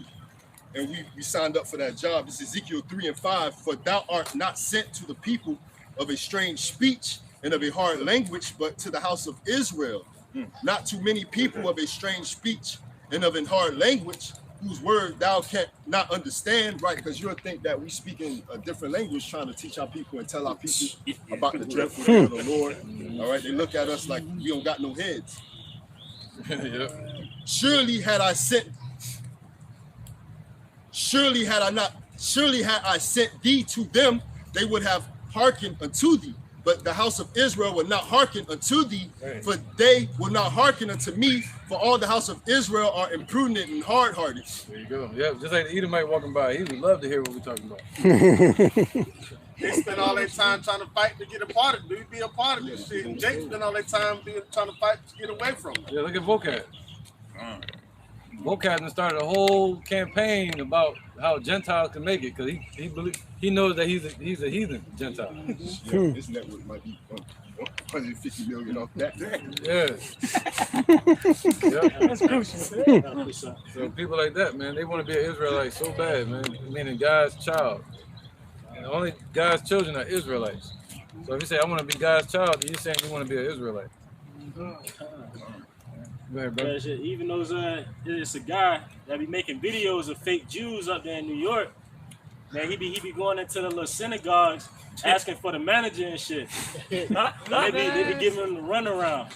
It was just kind of like, man, they already think so much that, and they just think they're the chosen people, that when they see a real Israelite, they give him the runaround, not knowing that he's God, one of God's chosen. Yep. But here's a precept. This is John 7:7. The world cannot hate you, but me it hateth, because I testify of it, that the works thereof are evil. So Yahweh Shah saying the world doesn't hate you, but they hate him, because we're the one that's testifying of him. You know, it's not us. It's the words that we're speaking, man. Yahweh Shah's doctrine. If we was to speak to her just trying to holler at her, she'd still give us the cold shoulder. But if we was friends, she'd give us talk to her, shoot the shit. But since we're trying to tell her something, what she's doing is wrong, and she on the phone with some asshole doing nothing for her soul, for her salvation, she think we're the weird ones, thinking that we're the bums, that we're the assholes. No, we're trying to give out that same love that we received. The truth. Our people don't know what love is. And this is beauty. The Lord said, put on thy beautiful garments. Right. So when we come in the name of Yahweh Shah, that's who they see. They don't see this exterior person. They're looking, that spirit is being vexed. They don't even know what they're looking at. They don't even know why they're reacting like that. It's the spirit that's within them causing them to react like that. Yep. And look at the position the Lord got us in. Out here pointing the finger at people. You know, out here judging in a sense. You know what I mean? But you know, casting our testimony, I would say, and pointing at people. And the Lord said, "What? He came to teach and not be taught too." So He moved in an austere spirit. And when we pointing at people, they don't like that. Because why? Because this is an effeminate society. And you said something earlier about Isaiah 5. It was like the grape about the vineyard. You said something about judge. I can't remember what it was. Judge between him and his vineyard. That's right. That's what's happening. That's what's happening right there. What power will you trust? People trust in the power of the gun. All right, so when that power fails, they gonna fail. Their power shall fail. They trust in the power of the money. So when that power fails, their power shall fail. We trust in the power of the Lord is never gonna fail. Right. Now, look, I just want to get back to this real quick. Amos. Yeah, just real fast. Amos 9. Okay. This is Amos chapter 9, verse 10. All the sinners of my people shall die by the sword, which say, the evil shall not overtake nor prevent us. In that day will I raise up the tabernacle of David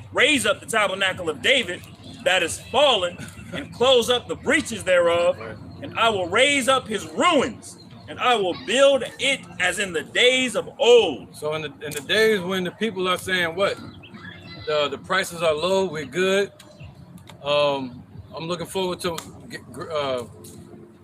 you know, the New World Order, what they moved to the CBDC, cryptocurrencies, degrees, businesses that they're going to start, looking down the line for becoming a millionaire, looking to get signed with Rick Ross or somebody. Well, the Lord said, what? The venture is going to fail. All the harvest that they're hoping for is going to be destroyed ultimately in this society. All right. So he said he's going to close up the breaches thereof. Meaning the only one's going to get this truth is the elect. The Lord is going to seal up that circle, just like he sealed up the ship dealing with Noah. And the people was on the outside banging to get in. Well, that's how this truth is. You know, they're gonna be dying and being the truth in that day, looking for the men of the Lord, seeking for the truth. But it's gonna be a famine of the word. Too late. Go ahead. Verse 12, that they may possess the remnant of Edom, and all of the heathen which are called by my name, saith the Lord that doth this. That doeth this, right? So, so the Lord is the one. What that means, where it says all the heathen that are called by his name, that means he's the one that called them heathens. You see that? So he's the one that called them heathens. And he said, what did I say again? The last part? I missed it. Right, saith the Lord that doeth this. Yeah, right before that. Oh. I'm gonna reread verse 12. Yeah. Amos 9 and 12. That they may possess the remnant of Edom, and all of the heathen which are called by my name, saith the Lord that doeth it. Right, and we're going to possess the remnant of Edom, meaning everything that Esau owned. We're going to own all their lands, everything they owned all around the world. We're going to possess all of that.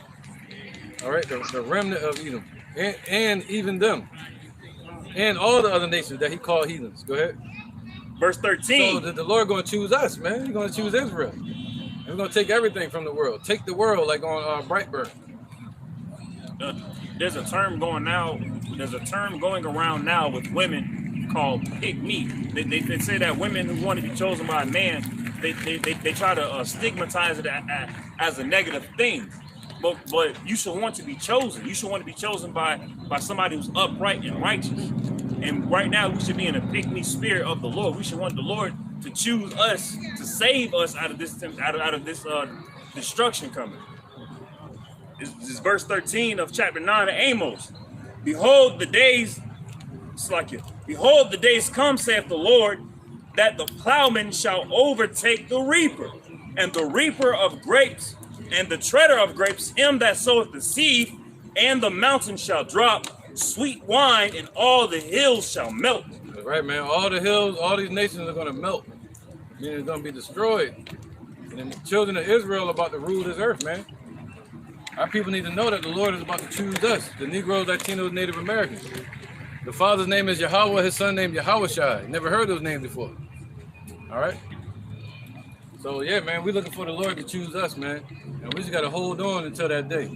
And the Lord already chose you in a sense by calling you into his truth, by calling you into his inner circle. All right? Into the house, into the temple. But now we want to sit down at the table and eat with the Lord. And then when Yahushua shows up, we want to sip wine with the Lord and go further and continue. All right? That was it, right? Verse 14. Verse 14. And I will bring again the captivity of my people, Israel, Slakia, and they shall build the waste cities and inhabit them, right. And they shall plant vineyards and drink the wine thereof. Wow, look, we're gonna plant vineyards. We ain't know what that's like. And it ain't gonna be like Esau's vineyards over in Italy. It's gonna be glorious vineyards. Everything gonna be glorified for gods, not just kings and princesses. You know, not just for humans or mortals. It's gonna be built for immortals. Streets paved with gold. Grapes of the vine so big on the cluster that it's gonna take more than one person to carry. That type of vineyard. You know? gonna take a lot of stomping to split the drink out of them. Esau gonna be working. Yeah, they're gonna be working. I don't want them stomping now. Yeah. I don't know. I have some women do it. Yeah, right. Come on, yeah. I don't know. Yeah, that's gonna taste like pork and shit. I don't know. Why is it crumbs in the wine? Yeah. Esau trying to poison that shit so bad. And they shall plant vineyards and drink the wine thereof. They shall also make gardens and eat the fruit of them. Right, so we're gonna make gardens, man. You know, like gardens, like real, like a not like a garden in the back of your house. It's gonna be a garden like this whole field, like a memorial type of place, memorial park. So we're gonna build gardens. We're gonna have waterfalls that you're gonna give to your daughters. You know what I'm saying? So we're gonna watch everything be built up by their hands, like they watched us build up their kingdom. And that's gonna be the beautiful process. And the Lord gonna slow down time. The Lord is speeding up time while Esau is in power to bring their destruction to pass. But in the kingdom, everything gonna slow down. One day gonna feel like 1,000 years.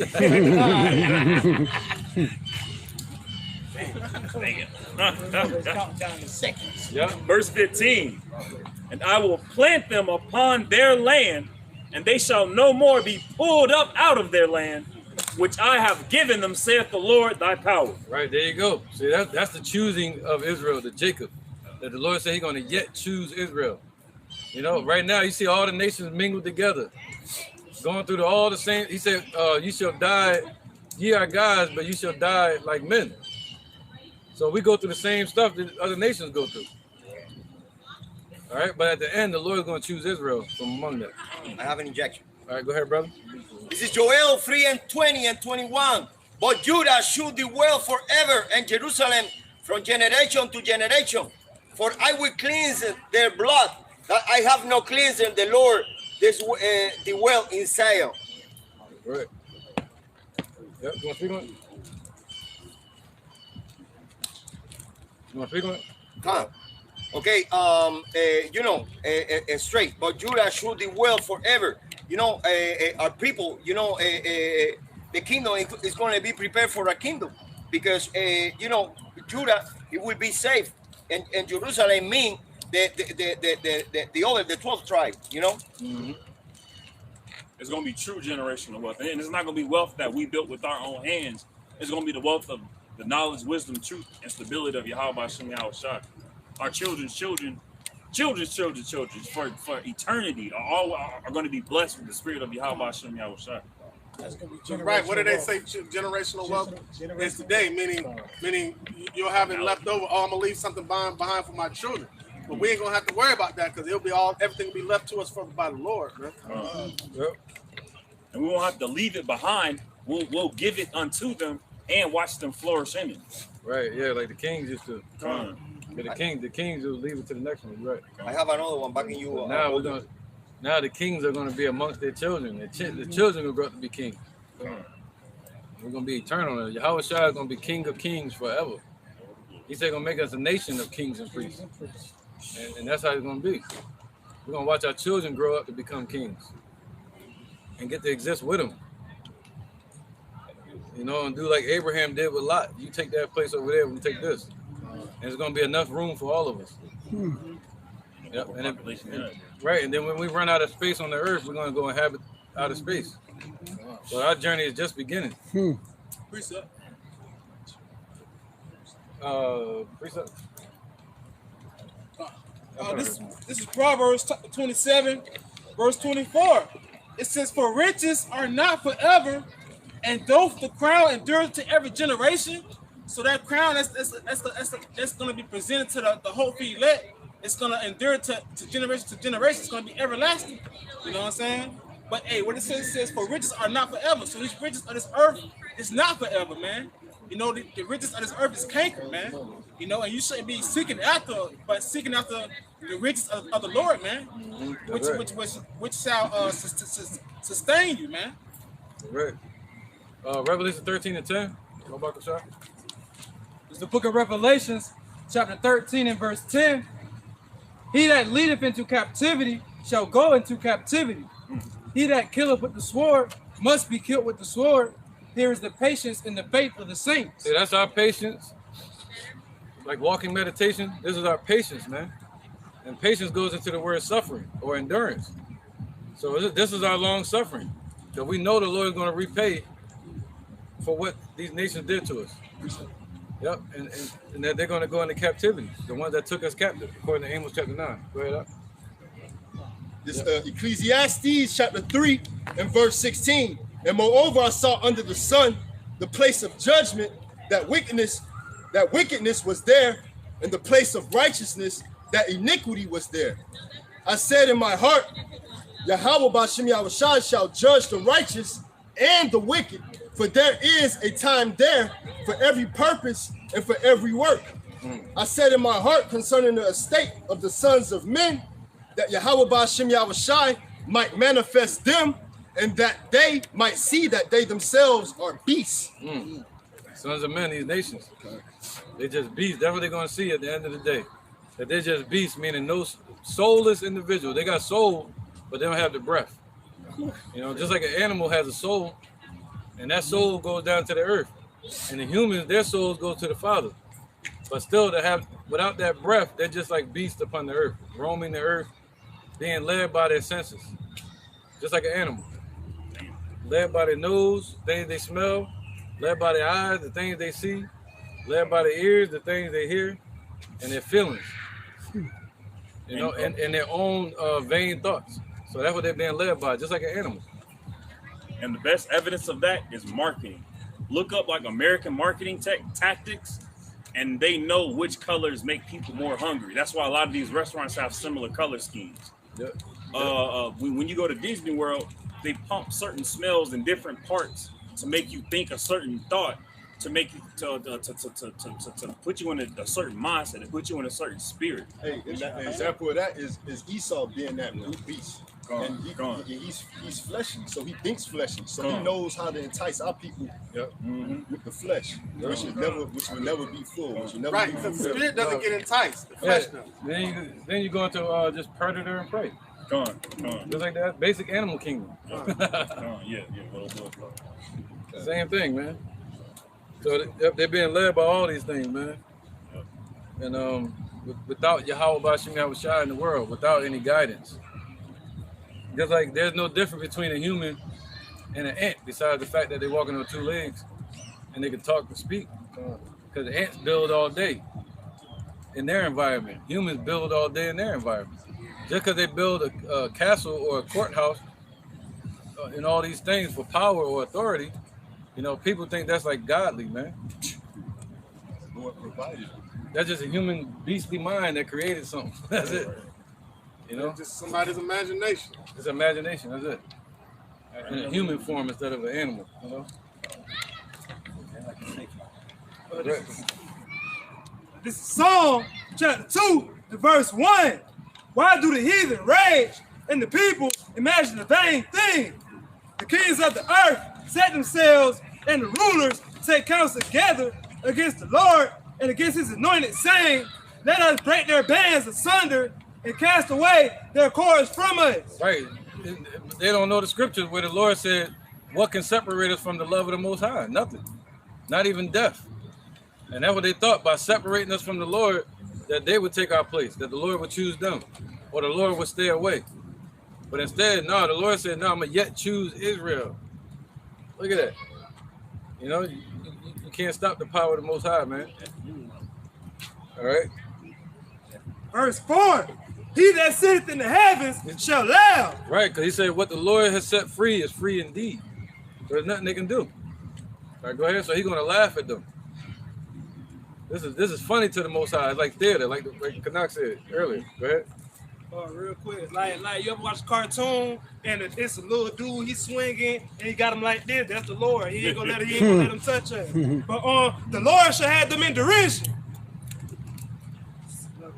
Then shall he speak unto them in his wrath and vex them in his sore displeasure. Yet I have set my king upon my holy hill of Zion. I will declare the decree. The Lord has said unto me, thou art my son. This day have I begotten thee. And Right. that's just the point. Yep. Like, his king gonna get set on Mount Zion, not Mount Babylon, not Mount Seir, not anywhere else. It's Israel. He gonna choose Israel. All right. And he gonna knock these other nations, get them out the way, so he can do that.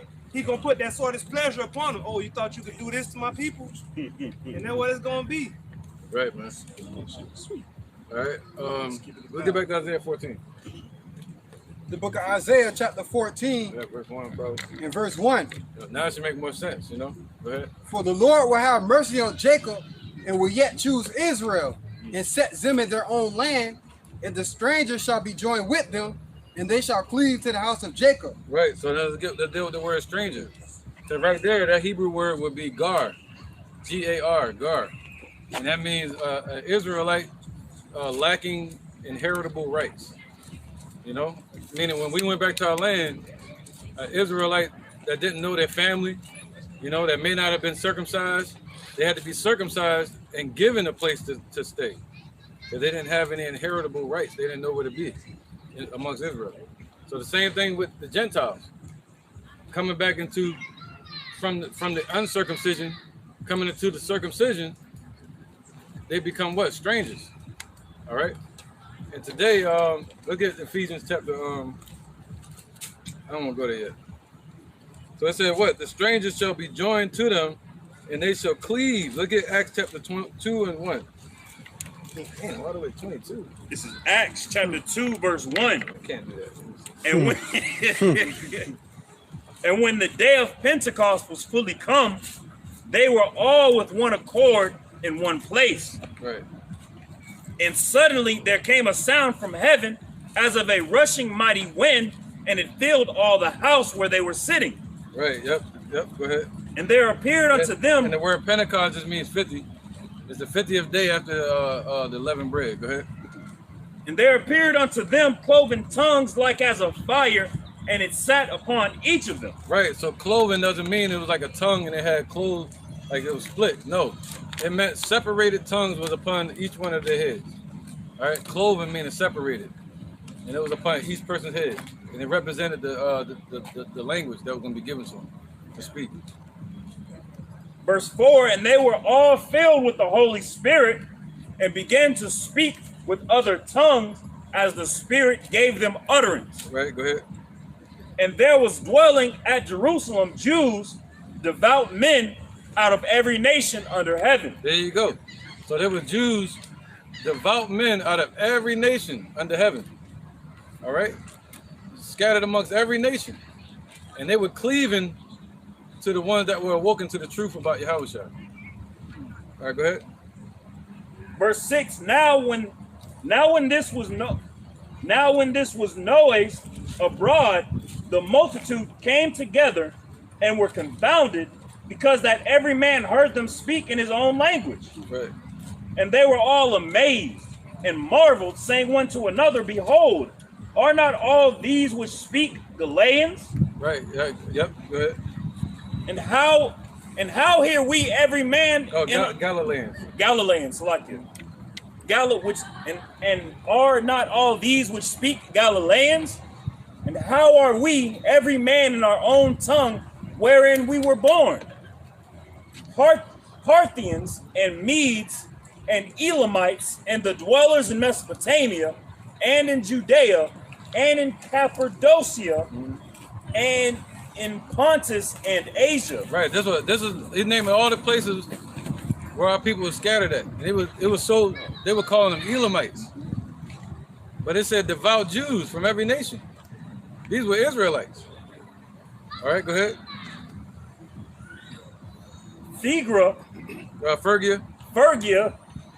and Pamphylia, yep, in Egypt, and in the parts of Libya about Cyrene, yep, and strangers of Rome. The strangers of Rome. They got that strangers again. You see that?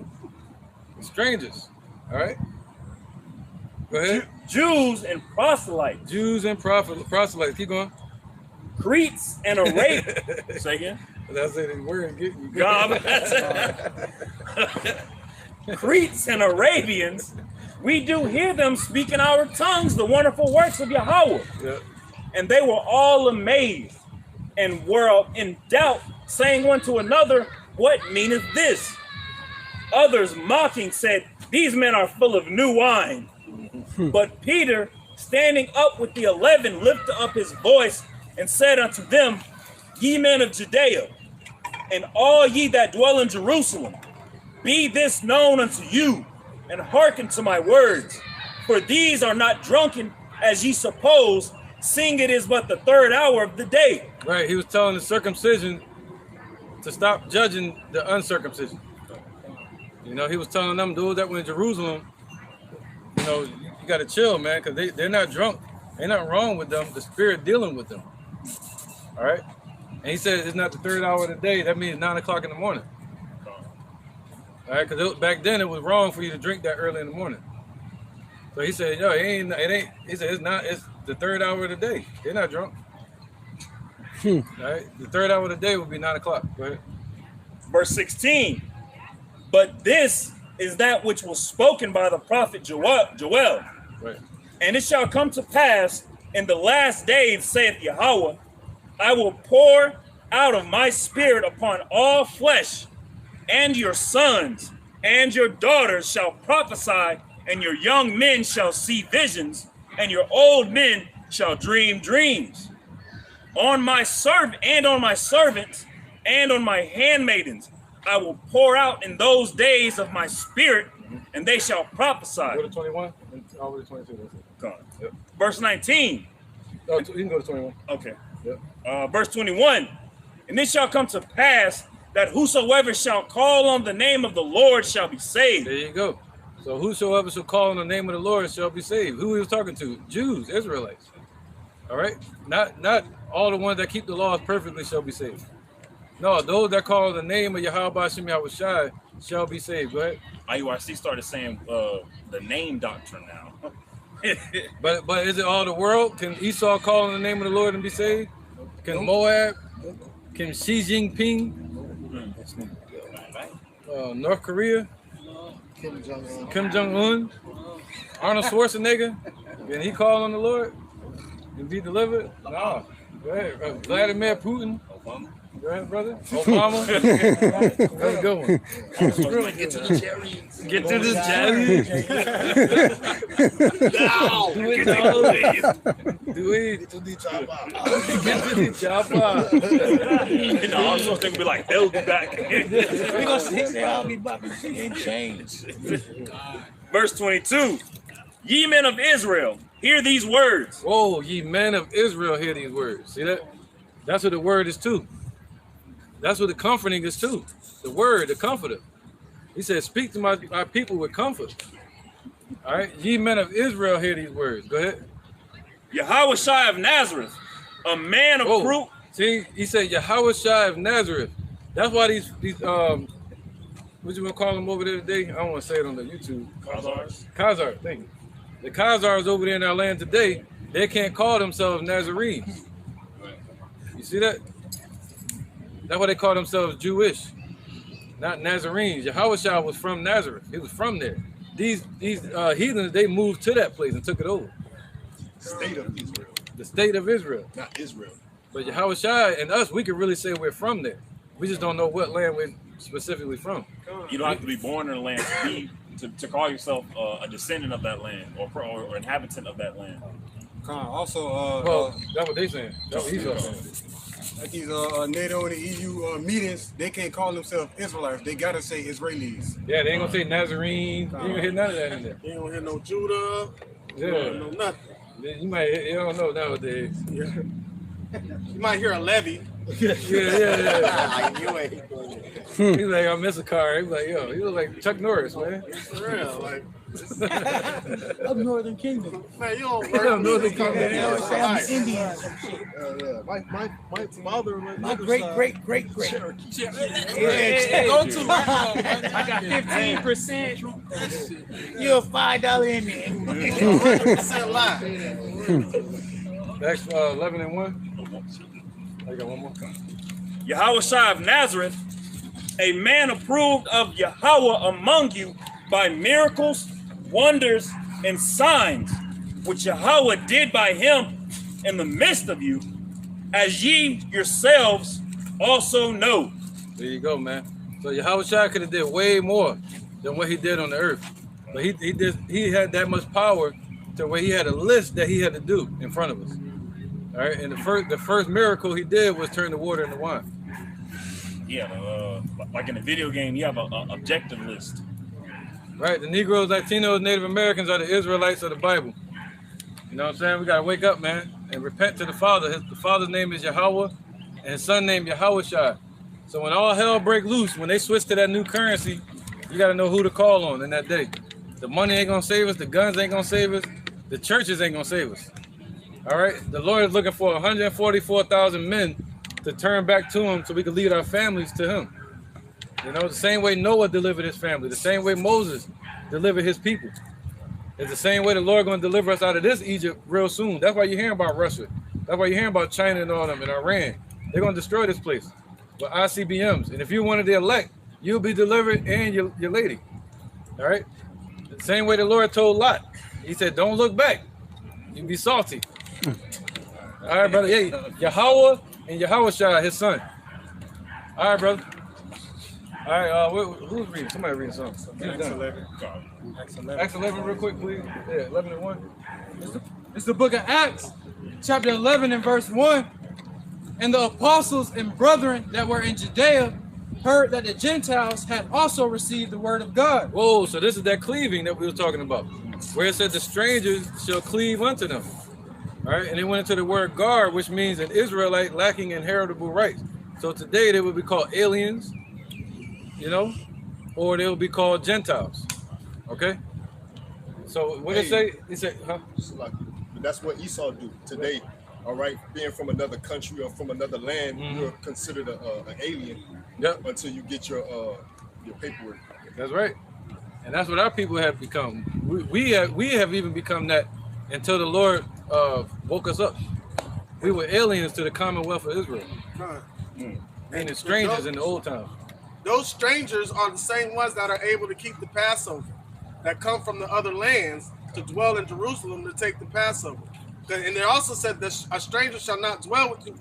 Strangers shall not do the Passover with you. That's talking about the other nation. Yep. But the strangers that have said that they have certain things they have to do before they're able to partake in the Passover with you are the ones that are Israelites that are from foreign lands. Yeah, they had to be cleansed. They would be washed in soda, what is it, nitrate, and they had to be circumcised. Right. So, and think about it. In a spiritual sense, we're coming back to the Commonwealth of Israel, and we're cleansed through Yahushua. And we circumcised through Yahushua. Okay, you want me to get the spiritual circumcision? With that scripture you were just quoting? Yeah, why not? Okay. Yeah. This is Ephesians chapter 2, verse 11. Wherefore remember that ye being in times past Gentiles in the flesh, who are called uncircumcision by that which is called the circumcision in the flesh made by hands.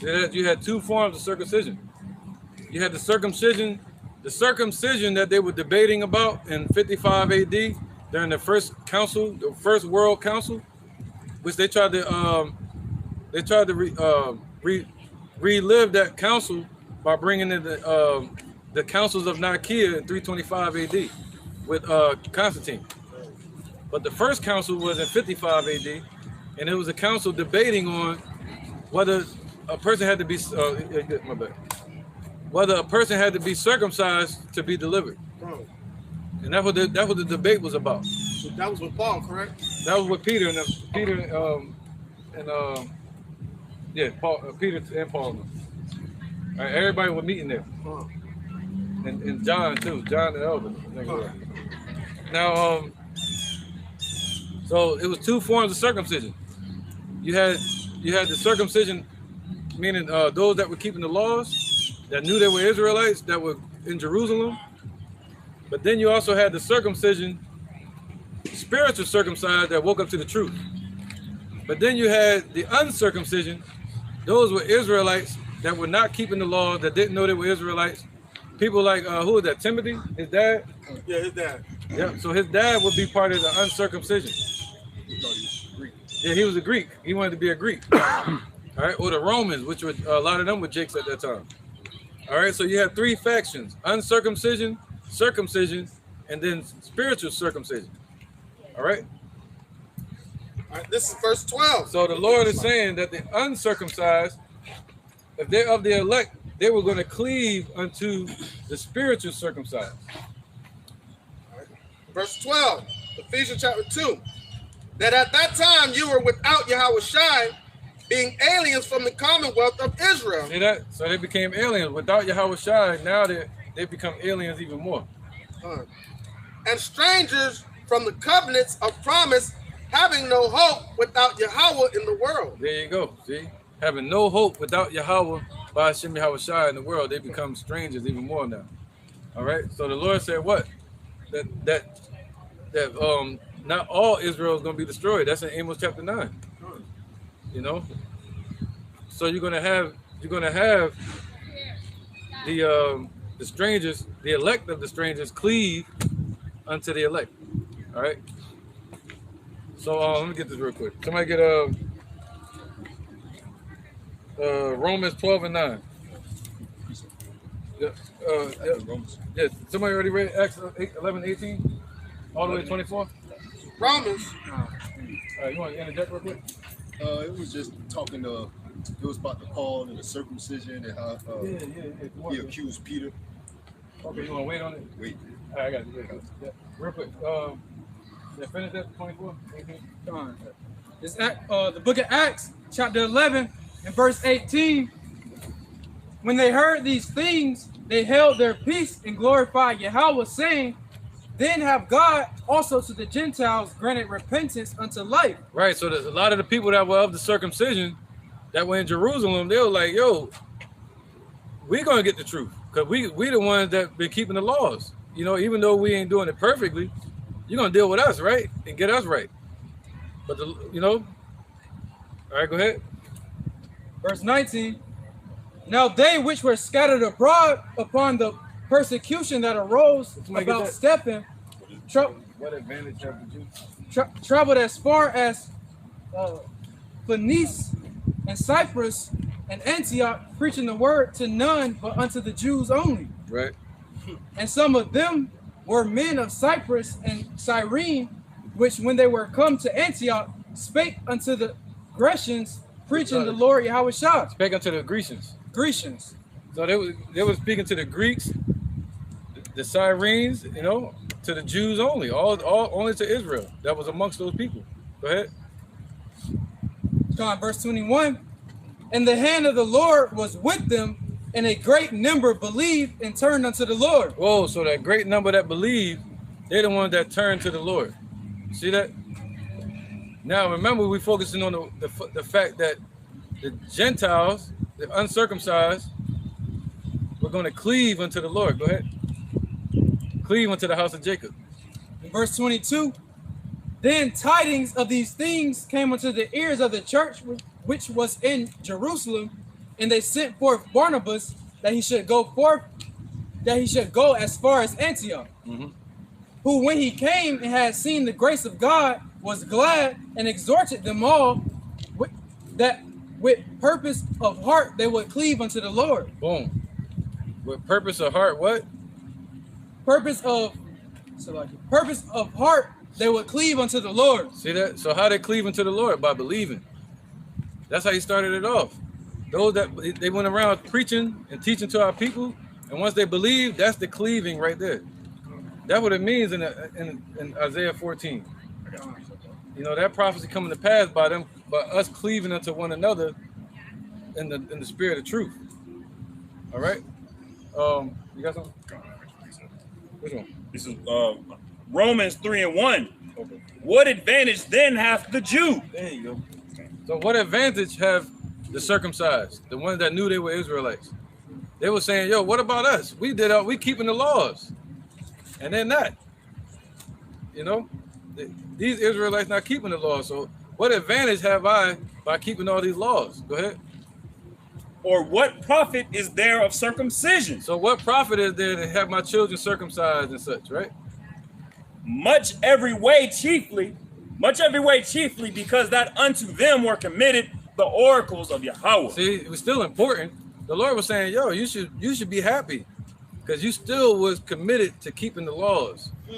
The laws were given to you, the oracles, meaning the word. You knew about the prophecies, you knew about Moses and such, right?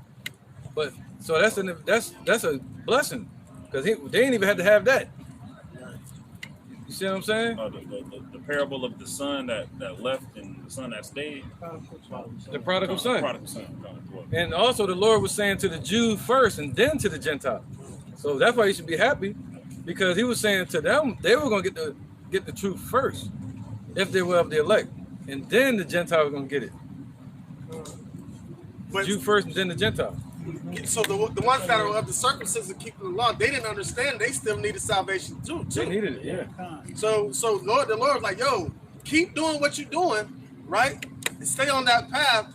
But in addition to that, he was here to take away that curse of the law. Yeah. That sting of death, because we're all worthy of death. Right, yeah. By waking up our people that call themselves Americans that are Israelites, though, that doesn't take away from our spot.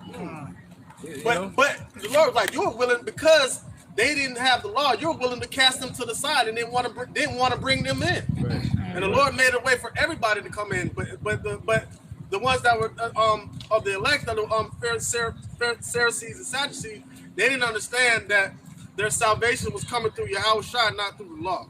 That's right. That's right. That's right. Oh, that was it? All right. Somebody had precepts? I got one. This is Ephesians chapter 4 and verse 17. This I say, therefore, and testify in the Lord, Yahweh Ba'ashem Yahushua, that ye henceforth walk not as other Gentiles walk in the vanity of their mind, having the understanding darkened, being alienated from the life of Yahweh Ba'ashem Yahushua through the ignorance that is in them because of the blindness of their heart. So just like what the bishop kind of was saying, they didn't have the understanding of that the law wasn't just gonna be it. All right, that they, and not being too hard upon yourself. That hey, you got Yahushua, the sacrificial lamb to get you through. But with pride, you're not gonna see that. Right. They became alienated, thinking by not having faith in Yahushua. So Yahushua was that mediator that brought it, that was able to bring us to Yahweh. Because the law was our first schoolmaster. That was to introduce what sin was, right? But that wasn't going to bring us to salvation. Now, understanding we know what sin is. That's why Paul said, "Oh, wretched man that I am, it's not me that do this, but the sin that dwelleth in me." So Paul understood going to the Gentiles that we all need salvation. We all need a mediator to be brought back to Yahweh, man. No matter if you were the circumcision or not of the circumcision, we all needed somebody to reconcile us back to the Father, man. Right. That's Hebrews. I think that's Hebrews 7 about how the law made nothing perfect, but the greater hope did. That's what gave us hope. Right, man. All right. IUIC can't understand it. No. But they'll say you got to keep the laws perfectly to be delivered. And they don't understand that we need salvation and we need to be perfected. And we need to pass under the rod. Meaning Yahushua put the laws in our inward part. We need him to do that. To be perfect, man, as a nation. There's no possible way that we can do that ourselves. Yeah, right. Right, you keep the laws to the best of your ability. All right. Go ahead, bro. I just want to back up the all the options, really. This is 1 Peter, 2nd chapter. I'm gonna go from 11 to 12. This verse 11. Dearly beloved, I beseech you, as strangers and pilgrims, abstain from fleshly lusts which war against the soul, having your conversation honest among the Gentiles, that whereas they speak against you as evildoers, they may by your good works, which they shall behold, glorify Yahweh in the day of visitation. Right. I mean, yeah, continuing the law to the best of your ability and be an example to the Gentiles. But also you need that faith in Yahushua. So what all the law couldn't do, that's where faith came in. So he wasn't telling them not to go according to the law. What he was saying, Like, don't discredit them. Don't talk down upon them because they don't have the law, because they have Yahweh Shai, which is gonna what? When you have the Spirit of the Lord within you, what are you gonna try to do? You're gonna try to uphold the law. Because that Spirit of the Lord is within you. You're not gonna want to, you're gonna seek after righteousness. You're not gonna have the mindset that the law is done away with. No. You're gonna have the mindset I need to do as best as I can, but knowing because the wicked Pharisees and Sadducees were not giving the people any hope. Because even if you're trying to conform to the law, you slip up, you're guilty for them all. So if you have that mindset in mind, you ain't gonna have no hope. But now with Yahweh Shai, we have hope, man. It's the book of Romans, chapter 11, verse 15. For if the casting away of them be the reconciling of the world, what shall the receiving of them be but life from the dead? Right. So casting us away became what? You said, what was the first part? The casting away become reconciling of the world. Yep. What shall the receiving of them be but life from the dead? Right. So the casting away of us was the reconciling of the world, meaning all the world came together, and it also helped to create more Gentile Israelites. So, it was more Gentile Israelites than there were that was awoke. All right, by us falling. So how much more is going to be by us waking up to the truth? Because you're going to have a lot of people through the Spirit of Yahweh Shai that turn back. Because casting away, we're scattered throughout the four corners of the earth. So being scattered throughout the four corners of the earth, we started becoming more strangers, taking upon these customs of these heathens. Right, but now us being reconciled, right, much more is going to be brought back through the Spirit of Yahweh Shai. All Israel. Yep, thus all Israel shall be saved through Yahweh Shai, through the elect too. Yep. So it's going to be way more. So many that the earth can't even hold us all at once. That's why you had to have a situation called death, because the earth couldn't hold everybody. There's more people out in the heavens than there is on the earth. And it's just like a womb. People had to come at a certain time, one by one, and leave at the same pattern. So let's get this real quick. We already read Romans 12 and 9? No. All right. It's Romans chapter 12, verse 9. Right. So the Lord told us to teach the good news, right? Let love be without dissimulation. Right. Abhor that which is evil. Abhor that which is evil. Cleave to that which is good. Cleave to that which is good. So that's that cleaving. And they cleave to that which is good, meaning the Spirit of Yahweh Bashim Yahweh Shai that was on these men that were teaching. And once they believed, that was the cleaving together. All right.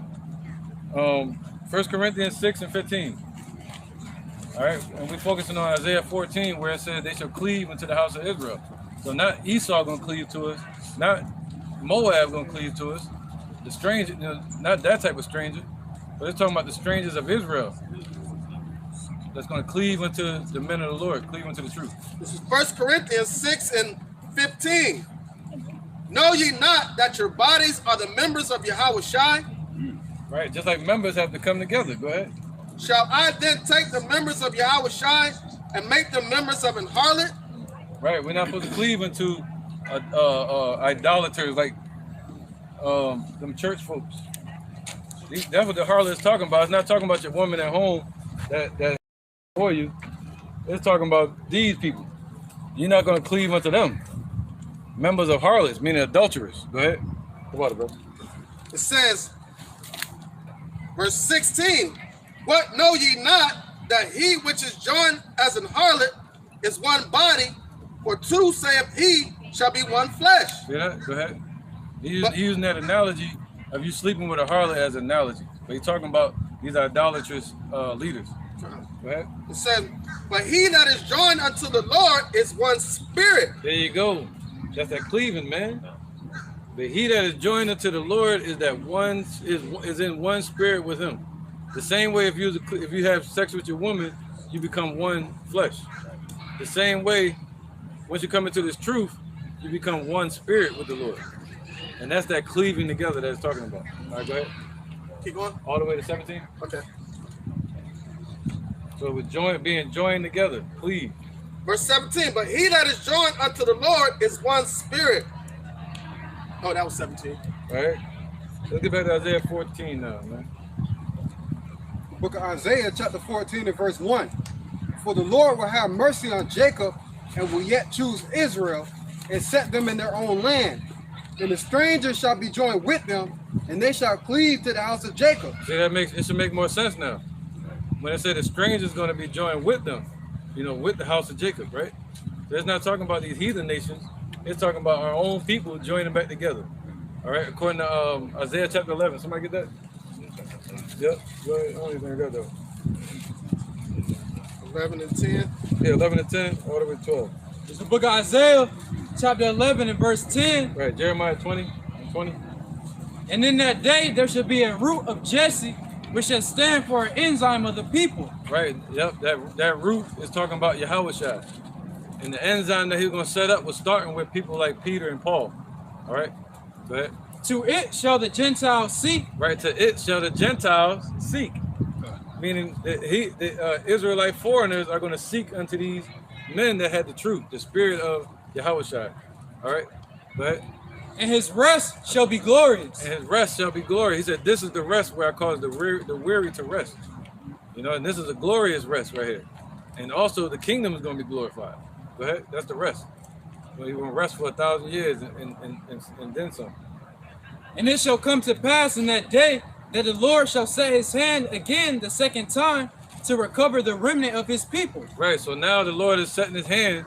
He's setting everything again to recover the remnant of his people. We're that remnant of our forefathers. All right, go ahead. Something that's left behind like residue. Which shall be left from Assyria and from Egypt and from Pathros and from Cush and from Elam and from Shinar and from Hamath and from the islands of the sea. Right, and when did that start? And that beacon went out. His word being published around the four corners of the earth, that went out starting with Peter and then to Paul.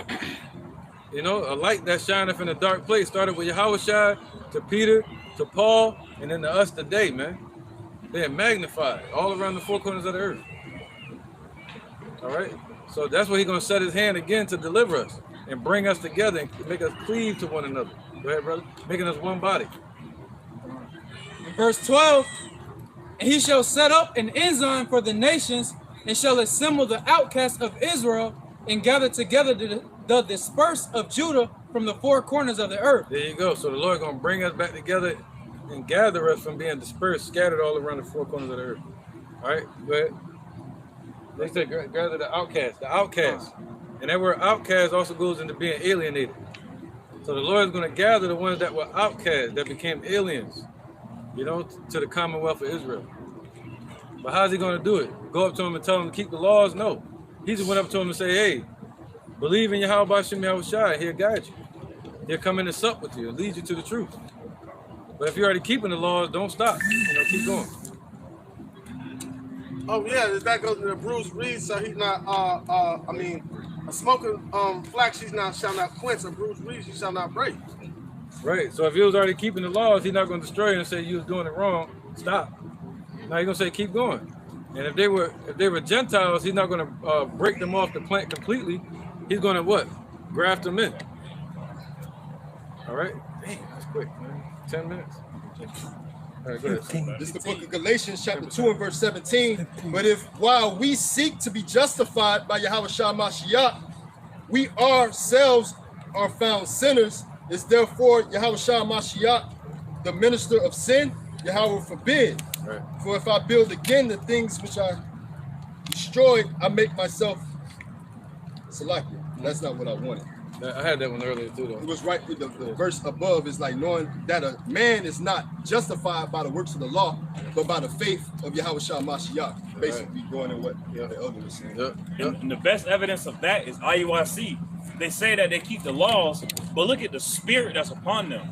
They have a spirit of pride. They have a spirit of folly, con. They have a spirit of wantonness. Disobedience. Iniquity. They got that gig spirit, G-I-G, gain and godliness. All right, let's keep going with all right, so let's go to verse 2. Isaiah 14 and 2. The book of Isaiah, chapter 14 and verse 2. And the people shall take them and bring them to their place, And the house of Israel shall possess them in the land of the Lord for servants and handmaids, and they shall take them captives, whose captives they were, and they shall rule over their oppressors. There you go, man. All right, let's keep going. One more verse. I'm going to break this down. Come on, verse 3. And it shall come to pass in that day that the Lord shall give thee rest from thy sorrow and from thy fear and from thy hard bondage wherein thou was made to serve. Right, so that's how you know the covenant is not. We haven't reached the covenant yet. Because once we have the new covenant, we're going to be at rest, man. We're going to be in the kingdom. We're going to have the new bodies, you know, and the Lord going to give us crowns. He's going to put the laws in our inward part. He's going to make us perfect in the sight of Yahweh.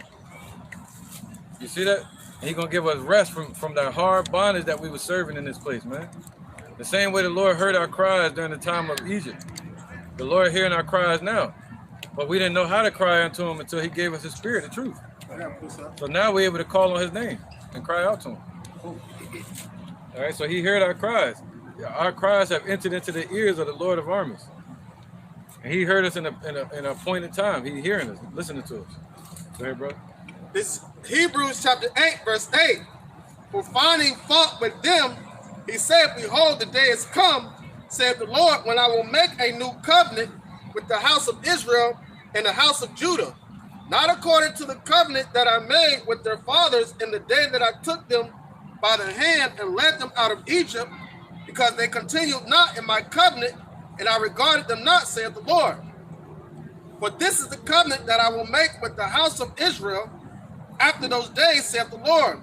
I will put my laws into their mind and write them in their heart, and I will be to them a power, and they shall be my people. Right, that hasn't happened yet. Right. You know? And they shall not teach every man his neighbor, and every man his brother, saying, know the Lord, for all shall know me, from the least to the greatest. Right. There you go. All right, so right now we're out here teaching, but in the kingdom we're not going to have to teach. We're going to have rest from all our works. We're going to receive the reward for our works, man. All right. Let's keep going. Look, somebody get 2 Ezra 6 and 8. They said the people, and the people. See, he said, I will call them my people, which were not my people. See, once the Lord has made us into his people again, like he's doing now, he said, I will hear them and say, it is my people. See, that's the first part we were reading in Isaiah 14, where it said they're going to be joined with each other. You see that? And the Lord going to have mercy on them. Right? Build them into a nation, and then have that nation become hunters and take over. And take the world back, take the kingdom. All right? But he got to build us up first before he can use us. All right, somebody get that? 2 Ezra chapter 6, verse 8. And he said unto me from Abraham unto Isaac, when Jacob and Esau were born of him, Jacob's hand held first the heel of Esau. For Esau is the end of the world, and Jacob is the beginning of it that follows. See, that's how you know. That's the sign to look for of the Lord's return. Esau's end, not Ishmael's end. Not the Africans' end, the end of their world. No, the end of the age, meaning the kingdom. The end of Esau's kingdom, man. The Idumeans, Antipater the Idumean, the Greeks, the Romans. When we see their end, we see Satan divided against Satan, we know that it has an end. That we're in the time of their downfall, according to Daniel chapter 2. All right? So he said Esau is the end of the world, and Jacob is the beginning of it that follows, man. All right, so why? Because they're going to be brought to their place. They're going to be in what? Slavery. They're going to drink of the cup. All right, let's get Isaiah 24 and 22. Right? They're going to be taken and brought to their place, man. What's their place? To be base men. To go back braying in the bushes again. Right. Eating ticks off their body. Yep. This is Isaiah chapter 24, verse 22. And they shall be gathered together as prisoners are gathered in the pit. Whoa. So they're going to be gathered together like prisoners are gathered in the pit. Right? So they're going to be put in pits, man. And shall be shut up in the... Oh, select. No, you good. You good. The water. And shall be shut up in the prison and after many days shall they be visited. Right, so they're gonna be visited after many days, 1,000 years. When Esau in the pits, and they being called out for slavery, and they gotta go back to the pits. We're gonna send them tall, goofy-looking Hamites to get them, and snatch them up by their hair or something, and bring them to work. And they're gonna work day and night in blistering heat. They're gonna be lifting gold and lifting heavy metals. You know what I'm saying? Hot gold too. Yeah, everything bad. No sunscreen. Yeah, no sunscreen. No sunscreen. We're gonna make sure it don't exist. At the height of the day. At the height of the day. Hottest part of the day, that's when you're going to be working. Right, man. So he said they're going to be gathered in pits, and after 1,000 years, they're going to be visited by who? The Lord going to send his men down there to get them. The Lord going to send his men to put them in chains, and the Lord going to send his men to get them and gather them up so they can be destroyed. That's the only all come at up once. hither they gonna hear. Huh? That's the only come up hither they gonna hear. That's the only one they gonna get your ass up here. Reese up. Come on out of that hole, you little serpent. All right. Go ahead, then you got one. This is the book of Proverbs, chapter 11, verse 8. It says, the righteous is delivered out of trouble, and the wicked come up in his stead. So just like the scripture say, the first shall be last and the last shall be first, man. You know, hey, we're gonna be delivered out of trouble, but Esau is gonna be in the same predicament that we was in. They're gonna receive hardcore bondage, man. You know, they're gonna have trouble. They're gonna have, distress. You know what I'm saying? Like crazy, man. Yeah, they got to drink of that cup. So the wicked shall be a ransom for the righteous, man. All right. All right, man. All right. Somebody had a precept. I got one. This is the book of Obadiah, chapter 1, No, that was verse you. 18. You had one too, right? In the house of Jacob shall be a fire, in the house of Joseph a flame, in the house of Esau for stubble, and they shall kindle in them and devour them, and there shall not be any remaining of the house of Esau, for the Lord hath spoken. Right, what was that? Obadiah 1 and 18. Oh, Khan, yeah, Khan. So he said what? They're going to be for stubble, and he said they should kindle in them. The word kindle, not saying they, you got some people saying we're going to blast them with like fire. Yeah, that could happen, but it's going to be bigger than that. It says to hotly pursue. Just like they pursuing us around. It said, Lucifer, son of the morning, I'm going to chase you off the earth. So they're going to be chased. Like a chase row in that day. You know what I'm saying? He's going to say, get them. Which one? All of them. Slay them before him in that day. It's going to be a one day when he does it, man. After 1,000 years of hardcore slavery into them. Drinking of the cup double. Slavery, the wrath of the Lord. They're going to go into that 2-time food. It's Jeremiah chapter 16, verse 16. And I will send for many fishermen, saith the Lord, Yahweh Bashem Yahushai, and they shall fish them. And after will I send for many hunters, and they shall hunt them for every mountain and from every hill and out of the holes of the rocks. There you go. So that's right now the Lord, he's sending for many fishermen, what we are doing, going out to the highways and byways and being many to the marriage, the hopeful elect, all right, and the 1/3 to turn back and believe in the Heavenly Father. Then when New Jerusalem, all right, the elect being taken up in the chariots, all right, the chambers in the sky. When we come back, we're gonna hunt all the elites out of their bunkers. All right, we're gonna turn into the real predators. All right, like the movie Predators, that they go back to the planet and hunt the people there, man. Right, and there's gonna be a command from the Most High. Better do it. The curse is the man that holdeth back his sword from blood. When the Lord gives the command in that day, he said we're gonna do according to his anger, not yours. But we don't know the vast sins that Esau has committed. We only know what we see. But in that day, the Lord got their whole record, man.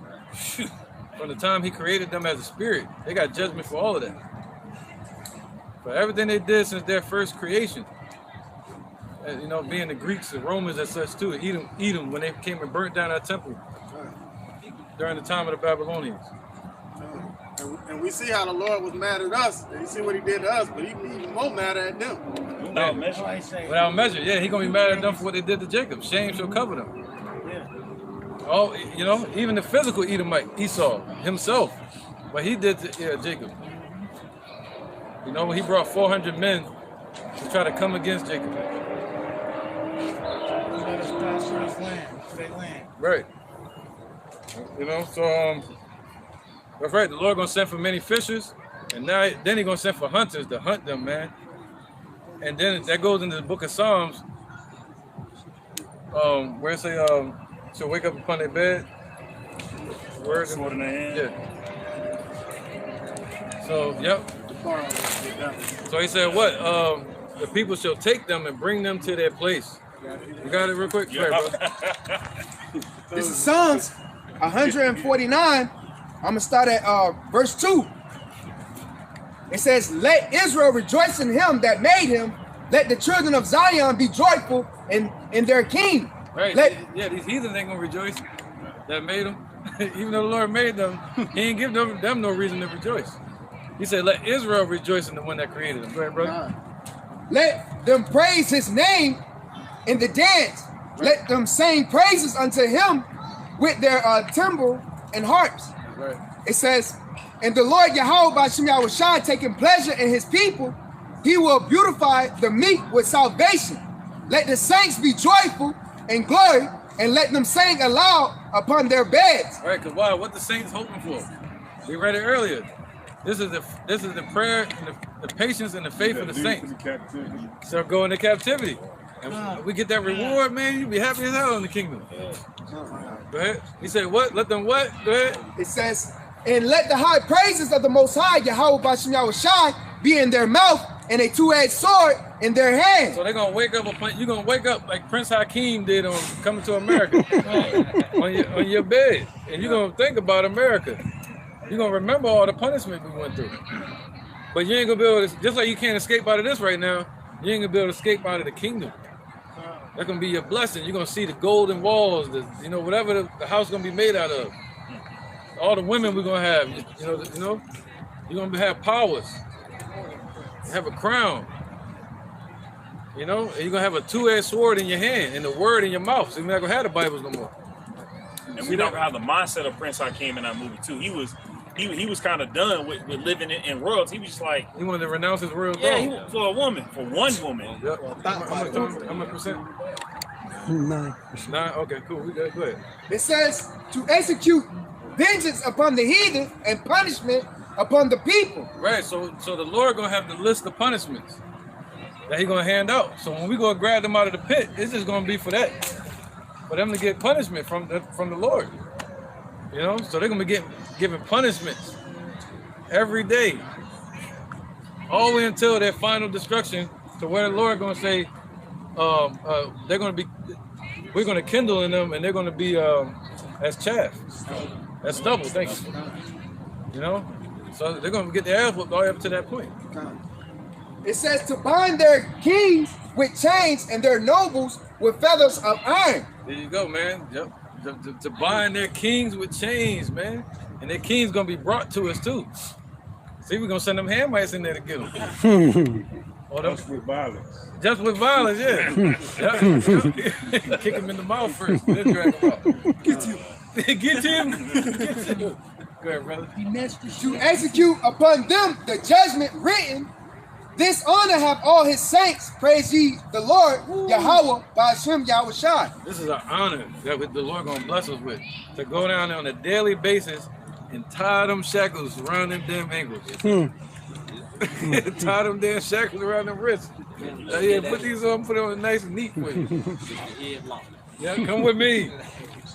Take them to get their judgment for that day. Just like when you get locked up, when it's time to go to court, they put you all in that room. You see them coming with that cart with all the shackles on it. That's it. That's it. You hear that motherfucker go click. Yeah. Hey, the deed is done. Yeah, man. Wait for that click. That could be the best sound in the world. All right. So they said the people shall take them and bring them to their place. Let's get Ezekiel 25 and 14. Yep. This is Ezekiel chapter 25, verse 14. It says, and I will lay my vengeance upon Edom. Oh, they're going to eat him again. So they're going to lay his vengeance, not our vengeance, but his vengeance upon Edom. Go ahead.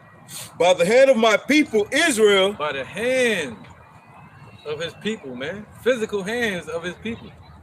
All right, we're gonna lay hands on them. Right? And they shall do in Edom according to my anger. Yep, we're gonna do in Edom according to his anger, man. Amongst that nation of Edom, meaning each individual of the nation of Edom is gonna get judged. All right, and it's gonna start here in Babylon, where the Lord said, if they're here, they're not gonna make it out of here. All right, them or their children. And according to my fury, and they shall know my vengeance, saith the Lord, Yahweh Bashem Yahushua. See that? And they're gonna know it. They're gonna know it, man. The Lord, see, right now they don't know it. You talk to them, they're like laughing and shit, walking by, but they will know. We gotta have faith in that they're gonna know it. Not like maybe know it, but they're gonna know it, you know, in that day. All right. Daniel 2:44. Precept. It's Daniel chapter 2, verse 44. And in the days of the kings shall the power of heaven set up a kingdom which shall never be destroyed. Right, in days of these kings, which will be the Europeans, EU, Rome, you know, NATO, America. So in the days of these kings, the Lord is establishing his kingdom right now. The tabernacle of David, rebuilding us up, a spiritual house. All right, go ahead. And the kingdom shall not be left to other people. Right, so the Lord said the kingdom of heaven is within you. So once we get built up, meaning edified, then we have all the bricks to the kingdom that we need in the chief cornerstone. And then now we have a safe place for the rest to run into. Go ahead. But it shall break in pieces and consume all the kingdoms, and it shall stand forever. Right, so this kingdom, the Lord is going to use their hands to break in pieces these other kingdoms. You see that? In this kingdom, once we're in power, it's going to stand forever. Never fall again, man. But after the Lord is building us up now, think about it. Our start has already begun. We just got to move quicker and in that trust the process. Precept. Go ahead. The Lord is going to choose us, man. You had a precept too. Yeah, let me let him go first, and then you, and then. This is Ezekiel chapter 33. Just going back to the point when it said they will know. It says, and when this comes to pass, lo, it will come, then shall they know that a prophet have been among them. All right. They're going to know about the strength of the Lord Yahweh Bashem Yahushua has set his prophets around the four corners of the earth. All right. Prophesying the downfall of the sinful kingdom, man. You know, so therefore, by these prophecies coming to pass, all right, they're going to know that it's a work of the Lord Yahweh Bashem Yahushua. Why? Because it's a reality coming to the false reality, man. You know, right? Because Revelation 16, you see, even when the destruction comes, Esau's still not going to repent. But in the kingdom, it's going to be whipped into them. It's going to be whipped into them. They're going to get beat so much that they're going to know the power of the Lord. That's what it's going to take. Right, they're going to feel it, man. You know? Right. So, precept, brother? Who is that? You go ahead, bro. We got like 8%, bro, like 5%. Okay, go ahead. This is Isaiah 41, verse 15. It says, behold, I will make thee a new sharp threshing instrument, having teeth. Right, teeth represent power. So we don't have no power. Without Yahushua, we have no power. So the Lord said he's going to make us a threshing instrument. Like, yeah. It says, thou shalt thresh the mountain and beat them small. Yeah, Sodom, I mean, America's almost over. This place? Yeah, man. So you got to change your ways. I'm probably too late, but you got to change your ways. You know what I'm saying? Thou shalt thresh the mountains and beat them small, and shall make the hills as chaff. Right, so the Lord is about to make all these governments, all these kingdoms as chaff. All right? How? That's why you hear about Russia. That's why you hear about China. That's why you hear about Iran talking about sending missiles over here. Why? Because it's going to be fire, the judgment of the Lord, man. You see that? To burn up the whole alphabet.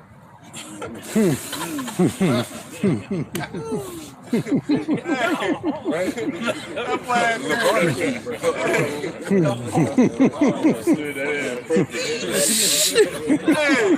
Hey, I see what you did there. Can't talk Touche. that way. Man. Like, they force us to talk that way. We can't say what we want to say.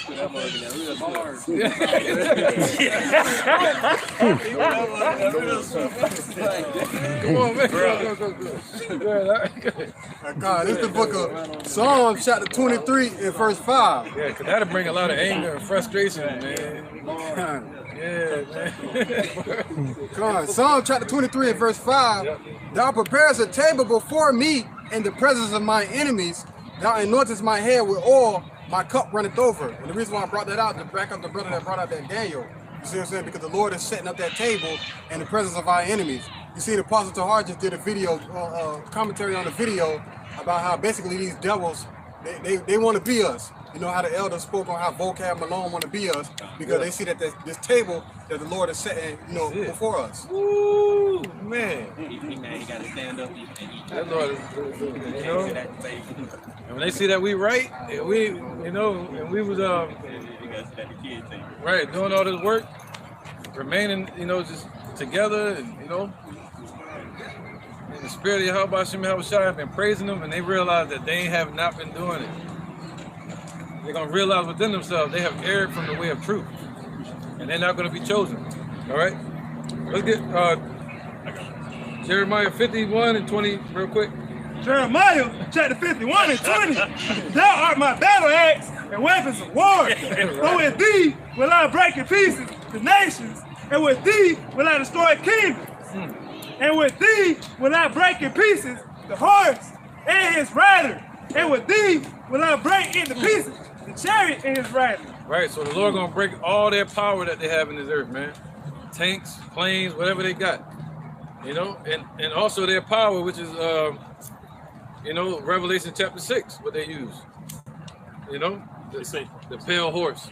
The Lord gonna break him and his power. The horse is the main thing for Satan. That's right. They say, I shall break the horse and his rider. That's like the old saying, screw you and the horse you rode. Right, man. So, yeah. So the Lord ain't gonna just destroy the house. He's gonna destroy the whole foundation. That's the main thing they like to do in their little in their parades. They'll come through with their tanks and all this, and the people ooh and all at it. But the Lord gonna break it down like, oh, what we got now? Nothing. Yeah. Your hopes was in vanity. So that's what y'all gonna be left with, nothing. Yeah, because America gonna be done by that point. The elect gonna be around the world destroying all this stuff, man. Everything they built up, they're gonna beat their swords into pruning hooks. So they're gonna have to tear all that down. All the tanks that you see with Russia, everything they got, gonna be taken from them.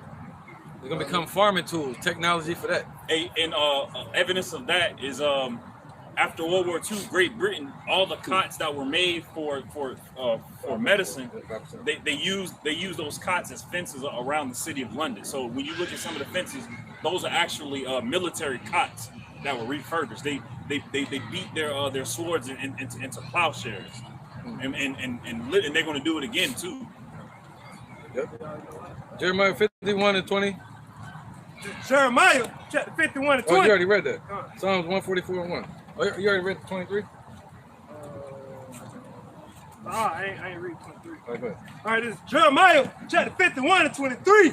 I will also break in pieces with thee the shepherd and his flock, and with thee will I break in pieces the husbandman and his yoke of oxen. So not just the military, not just the armies, but the Lord said what? You shall tread upon the villages, upon the lion and the adder. That's in Psalms 91. He said we're going to tread upon all of that. Not just the military, not just the Navy, but their villages, their suburbs, their children, all of that. He said, happy shall he be that dash their little ones against a stone in that day.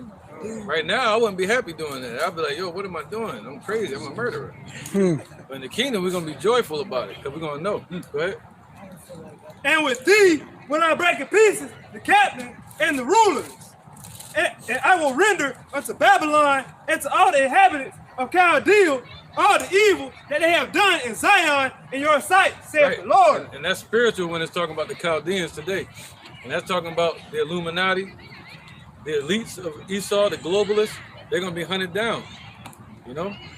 So he's gonna use his elect to break them in pieces. That's why the Lord is going to choose Israel, all right?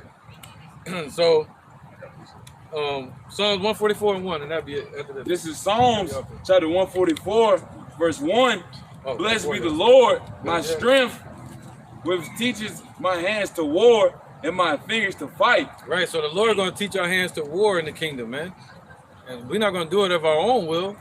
So in the kingdom, the Lord is going to choose us, build us up as a nation, make us cleave unto one another, make us a body, giving us a head, Yahushua, and then what? Bringing us back together, right? You're putting the head with the body, and now we're on the earth tearing shit up like Voltron. See that? We're going to be a force to be reckoned with, man. You get all Israel together, this whole damn place explodes. So the Lord is bringing us together spiritually first, and then He's going to bring us all into one place when the place does explode with missiles. All right, go ahead, brother. Reread that last part of that. Okay. This is Psalm chapter 144, verse 1. Yep. This is the very last part. Yeah, whole thing. Nice and strong, but quick, y'all, because the time. Blessed be the Lord, my strength, which teaches my hands to war and my fingers to fight. There was a sumo show I was watching, and he couldn't grab the dude's belt. So he said, your pinky is weak. You should strengthen your pinky. And dude started strengthening his pinkies and started doing pull-ups with just his pinky so he can get stronger at grabbing people and throwing them. Like just on that small, minute level, the least shall be the greatest. The least shall be the greatest in the kingdom of the Lord. That's all. But I also want to bring this out. This is Exodus chapter 7. I'm gonna start at verse 4. This is going back to them knowing the Lord, knowing the power of the Lord.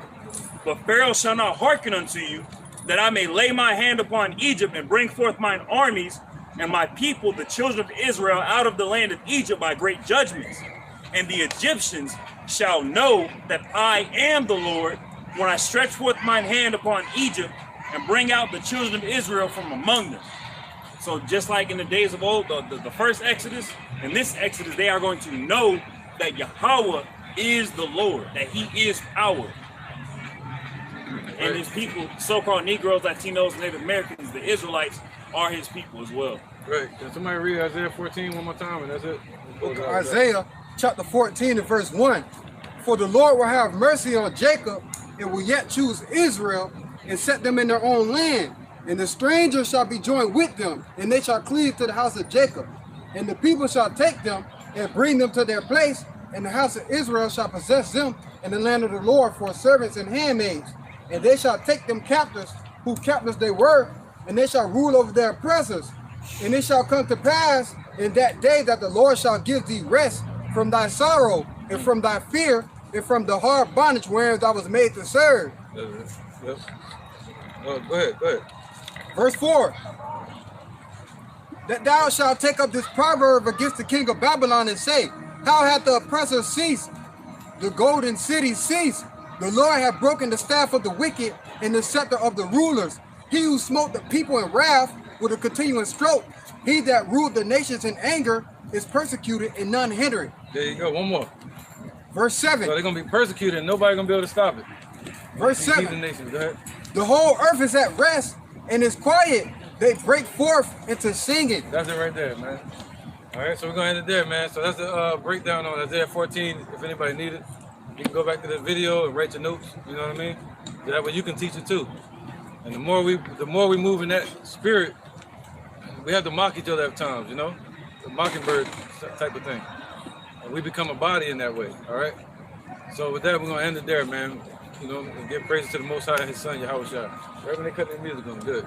They say, Call, Alayim, La, Yahweh, Ba'ashem, Yahushua, Ba'ashem, Ha, Rakah, Kodash, Ma'amah. All right, double honor to the elder apostles of GMS and the elders, and shalom to you, Akim and Akwatim, and the Akim right here, you know, that believe in sincerity and truth, man, because your faith helps inspire us to keep going, you know what I mean? And others that's watching you. So with that, we're going to say shalom. Shalom. Hit it. Right on the dot. Hey, shalom to y'all for watching.